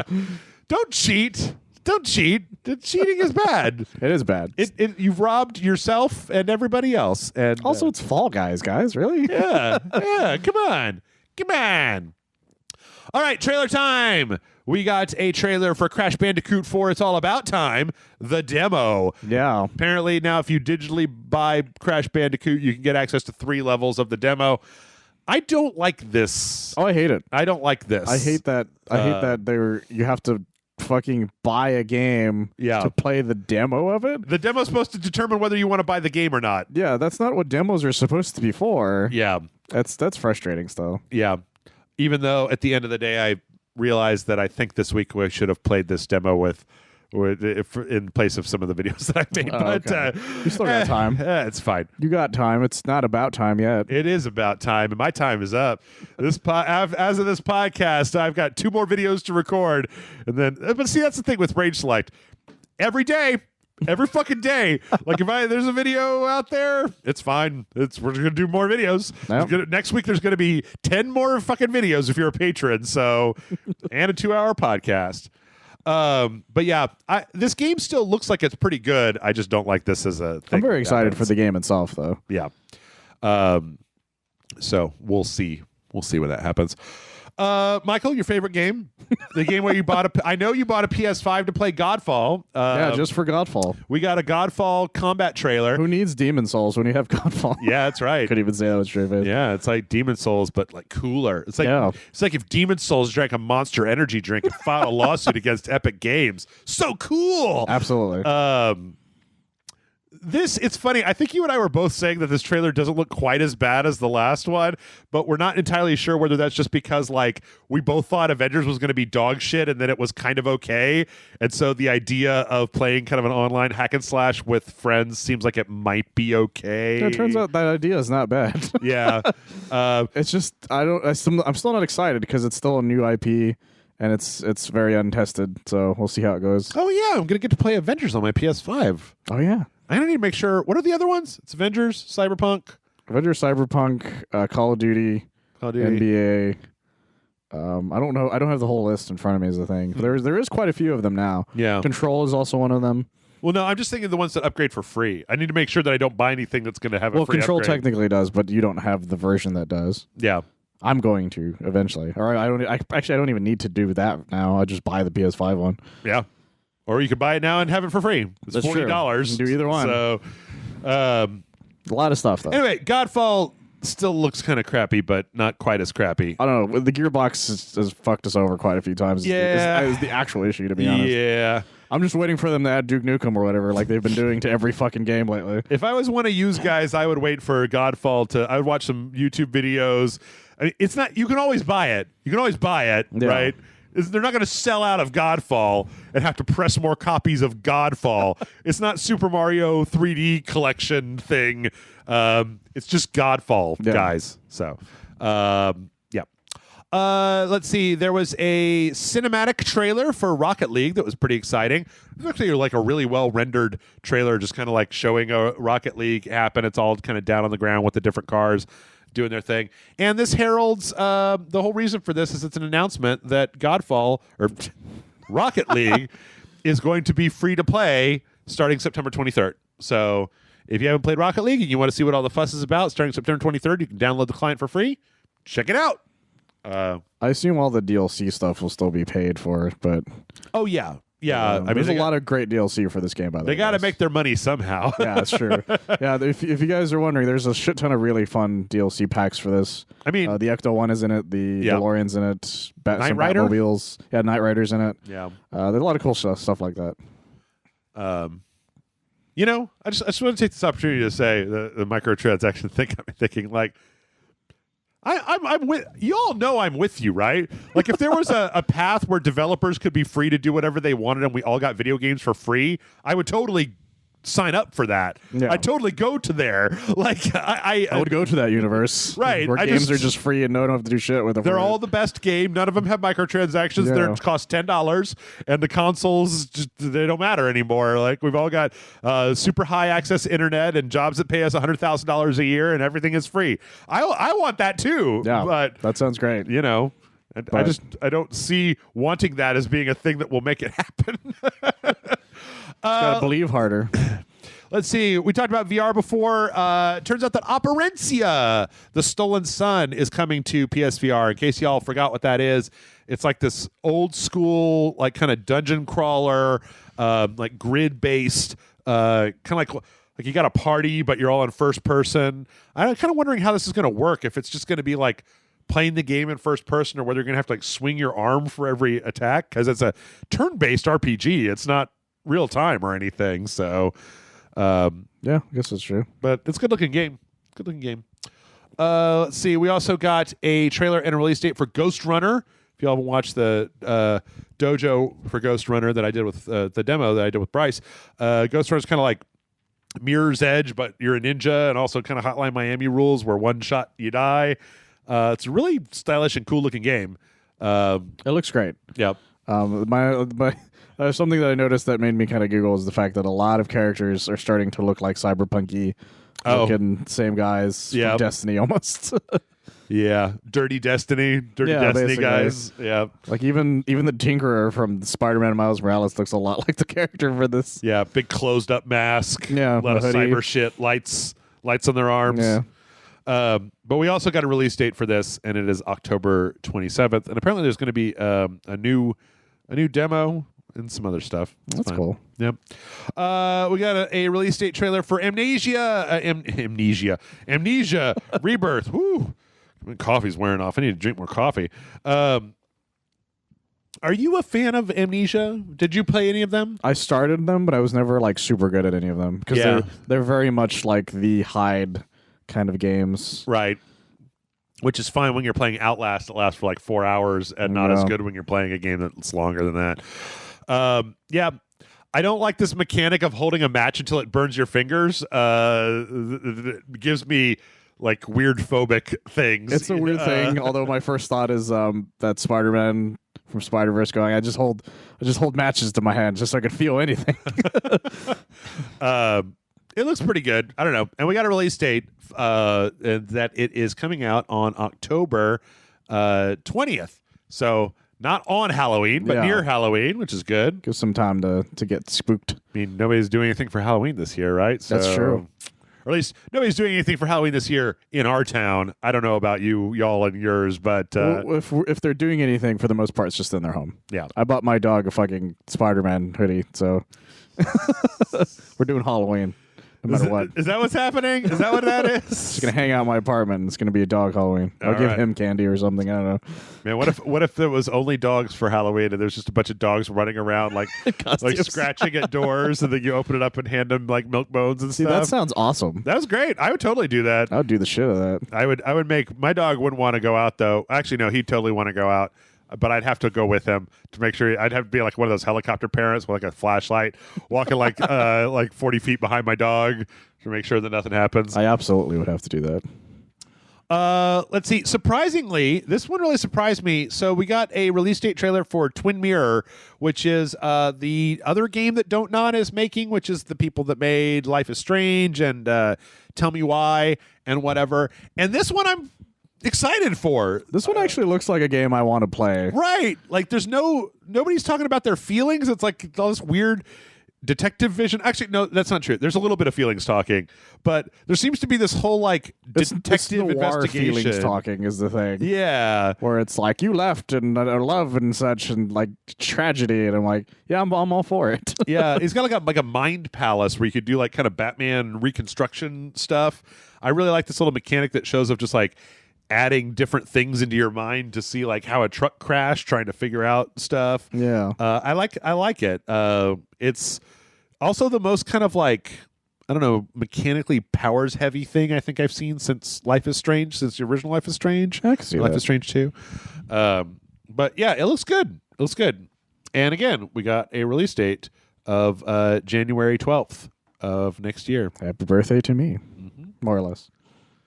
Let's see. And then finally on the trailer front, we got a trailer for Left 4 Dead 2 The Last Stand, which is a community update to Left 4 Dead 2 that's like 20 new maps and like a bunch of new animations and bug fixes and like new audio that's been mined that wasn't used in the game and all kinds of crazy shit. I mean, don't get me wrong, it still looks like Left 4 Dead. Yeah, but there's not necessarily a bad thing in this instance. Yeah. I don't know. Left 4 Dead is getting pretty long in the tooth. Oh, yeah, it was like it came out during the 360. Like it's an old game, but I'm glad that there is still a lot of interest in it because maybe this will try enticing somebody to try to make more Left 4 Dead. Yeah. Probably took the modding community like 11 months to put this together. Man, I just realized Left 4 Dead 2 is so old. Do you remember when they made a mod for the South Lamar Draft House before it was renovated? A mod? They made a mod map where you played in the South Lamar Draft House. Oh, Before the renovation ever happened. That's how long ago that was. I don't remember that. They did it for what the hell's that festival thing they did for Fire Fantastic Fest? Fest. Oh. They did it for Fantastic Arcade. Oh, They had a playable Left 4 Dead mod of the South Lamar Draft House. It was at the Highball when they had the arcade there. Yeah. And that's how long ago. That's how old Left 4 Dead 2 is. Wow. Before they turned that place into fucking like the church of consumerism. Yes, yeah, exactly. It used to be that shopping mall that no one Yeah, really it had like went a to for that Thundercloud metal. subs in it. Now it's got like fucking solid gold earrings and like chairs and shit. As an Like, ice cream place that isn't actually ice cream, and it bothered me. what? What was it? There's this place, I don't remember where it's where it's at now, but it's ice cream, but it's not really ice cream. It's like this weird vegan thing, and I was just like, I'm gonna go. Gelato? No, it wasn't even gelato. Frozen custard? I don't remember what it was. That's not vegan. Yeah, it was some Froyo? vegan kind of thing, and I was like, I'm gonna go. Okay. I don't want your nonsense. Froyo isn't vegan either. Astronaut ice cream? No, Dippin' Dots? no, that would have been good. Oh, okay. It was something insane that I was like, I'm just gonna go. I right. don't want any part of this. Last time I went to the Domain, which is around here, there was this ice cream place that apparently, like, there was like a line out the door and down the street to wow. like get into it, and apparently it's like the super fancy thing that started in Ohio, and then like they opened it's like only frozen, like you only buy pints in Ohio, but then they opened like an actual ice cream stand down here. So That's interesting.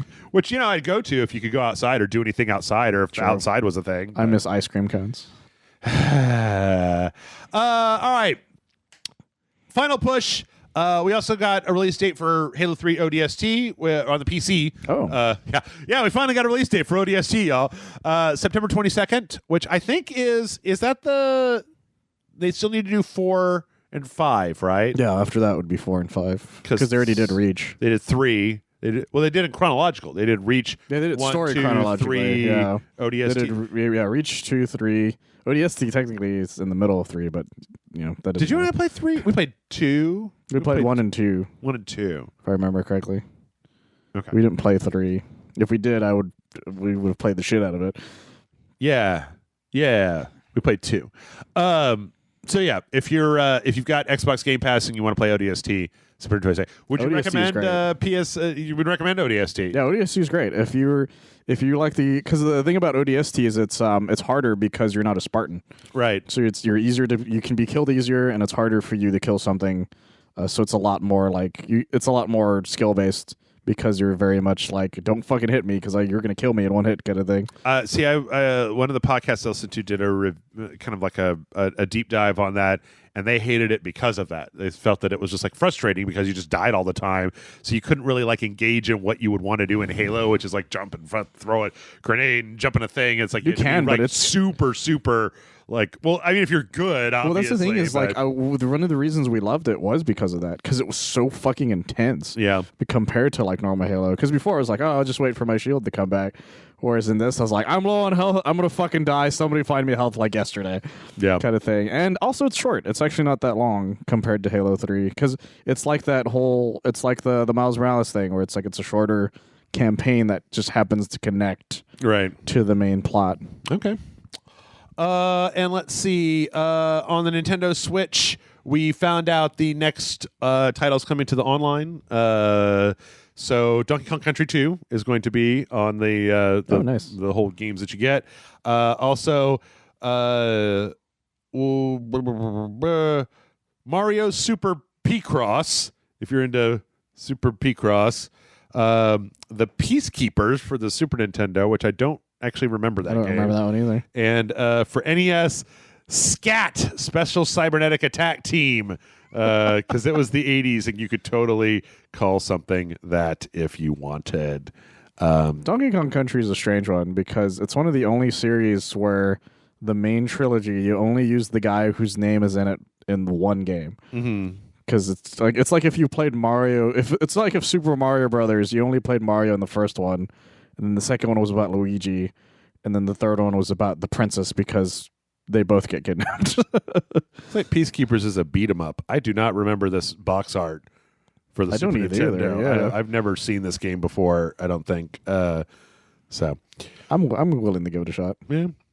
All right, let's do some fun stuff and then wrap it up. So I don't understand exactly what's going on with this particular story, but apparently there was some feuding going on between Bethesda and Nine Inch Nails. So 9-inch or id Software, not Bethesda. 9 Inch Nails was releasing the Quake soundtrack on vinyl, and apparently they had a whole package of like a booklet of essays and behind the scenes stuff from like John Romero and America McGee and the people that worked on Quake, and they were supposed to physically be shipping this with the records, but apparently id told them no.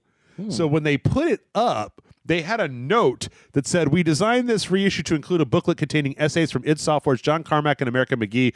A certain unnamed video game publisher made it impossible to include this in the package. So please honor their wishes by clicking here, or even see the essays, or here to print the booklet out for yourself." So you can download a PDF and whatever. Apparently that lasted for a few hours and then went away. I think this is always. It's kind of like the Epic Game Store thing. I always love it when corporations fuck with people who just like don't care and are very rich already and just don't. They're just like, fucking put them up. I don't give a shit. Like, you know, people are supposed to get it. Yeah. So I don't know. I don't know exactly what the fuck that was all about. Why would they even be mad about something like that? I don't know. Like, I thought I saw. I don't know if it's still up on their website, but I looked at some of the stuff. I didn't actually read it, but it just seemed like a little booklet of just behind the scenes stuff. Behind the scenes stuff, yeah. Just this unauthorized image. So I don't know. I don't know what the problem was. I don't know why they were all mad and shit, but apparently they were. So this was just the images they didn't want to give them access to. Possible. That's weird. But I don't know. Maybe there was something where, like, if they let them use the images, then that would mean that they had a copyright or something. But I don't know. That's dumb. In any case, it seems stupid. In other stupid news, you know how Twitch plays stuff? Sure. Oh, yeah, that's right. Yeah. Apparently, over the weekend, Rami Ishmael put together a stream where Twitch played Microsoft Flight Simulator. Oh, my God. And not only did they play Flight Simulator, they actually managed to take off, do the flight, and land without dying. Oh, my God. It's an incredibly, like, you can watch, it's like 10 and a half hours long or something. Like, me. It's you know, it's goddamn boring if you're not into Flight Simulator. Because even when you watch it on Twitch, which, you know, you'll definitely get that KFC donut ad at some point, like, what's happening in their chat is like these very technical, like dropping airspeed, raising and lowering, like, you know, flaps and shit like that. That's amazing, though. I love shit. I love that, though. Yeah. It's the community spirit of let's not fucking fuck this up. Yeah. I watched Twitch try to play Dark Souls for a while, and I don't think they ever actually managed to successfully do it. I know they did Pokemon and a few other things, but Pokemon was the first one they did. It was too laggy to play Dark Souls with Twitch chat. It was worth a shot, but no. Yeah. And last but not least, here's a sentence that I don't think anybody thought they were going to hear this week. IKEA is teaming up with ASUS to make gamer furniture. What? Yeah, what indeed. So apparently IKEA and ASUS, which I was like the last person I would expect. Yeah, what? Are partnering together to create like good gaming furniture that you can buy at an IKEA. As somebody who shopped a lot at IKEA, the couch that Michael is sitting on is from IKEA. The chair I'm sitting on is from IKEA. The desk that all of my gaming consoles are on is from IKEA. I could say don't buy stuff from IKEA. It's generally, at least don't buy anything you have to actually put your body on. Everything they make is uncomfortable. I bought this brand new couch and we're breaking it in. I'm sure it's still mostly uncomfortable at this point. It's a lot more comfortable than the last one, but that was a very fucked up one. So that one was broken to the ground. That was broken all the way down. That's the difference. Yeah. We haven't hit the sweet spot yet where it's comfortable but not broken. And that's it. We're done. Rage Like Podcast. Oh my God. I kind of wish that they would just have a regular news week, Michael. That'd Like, be nice. Yeah. I still don't. Something insane doesn't happen. I still don't believe that I'm going to get a PlayStation. I honestly still don't. I don't either. I'm pretty sure that's only. I'm going gonna to check my email right now just because you made me paranoid. Yeah, I mean, like I'm waiting for the moment when they tell me JK, and then they pull it out from under me. It's like Lucy with the football. I can only imagine that it's going to happen sooner rather than later. Okay, it's still there. Anyway, Crisis averted. well, now I got to check mine. Maybe I'm paranoid about my pre-order. So I got to sit here and refresh this page and make sure nothing happens. You're like, your order's been terminated due to strange account activity. Because fuck you. That's why. That's the reason it says. I don't know what to tell you. Yep. Anyway. I'm done. We're done. Check out more from Michael over at oneofus.net. If you want to, you can go to patreon.com/rageselect and help us out by kicking us money. Or, you can leave an upvote or a downvote and share it or not share it or do whatever you feel like. You are a grown person. You can make your own decisions about what to do with this platform. So have a wonderful week. That's it. Bye.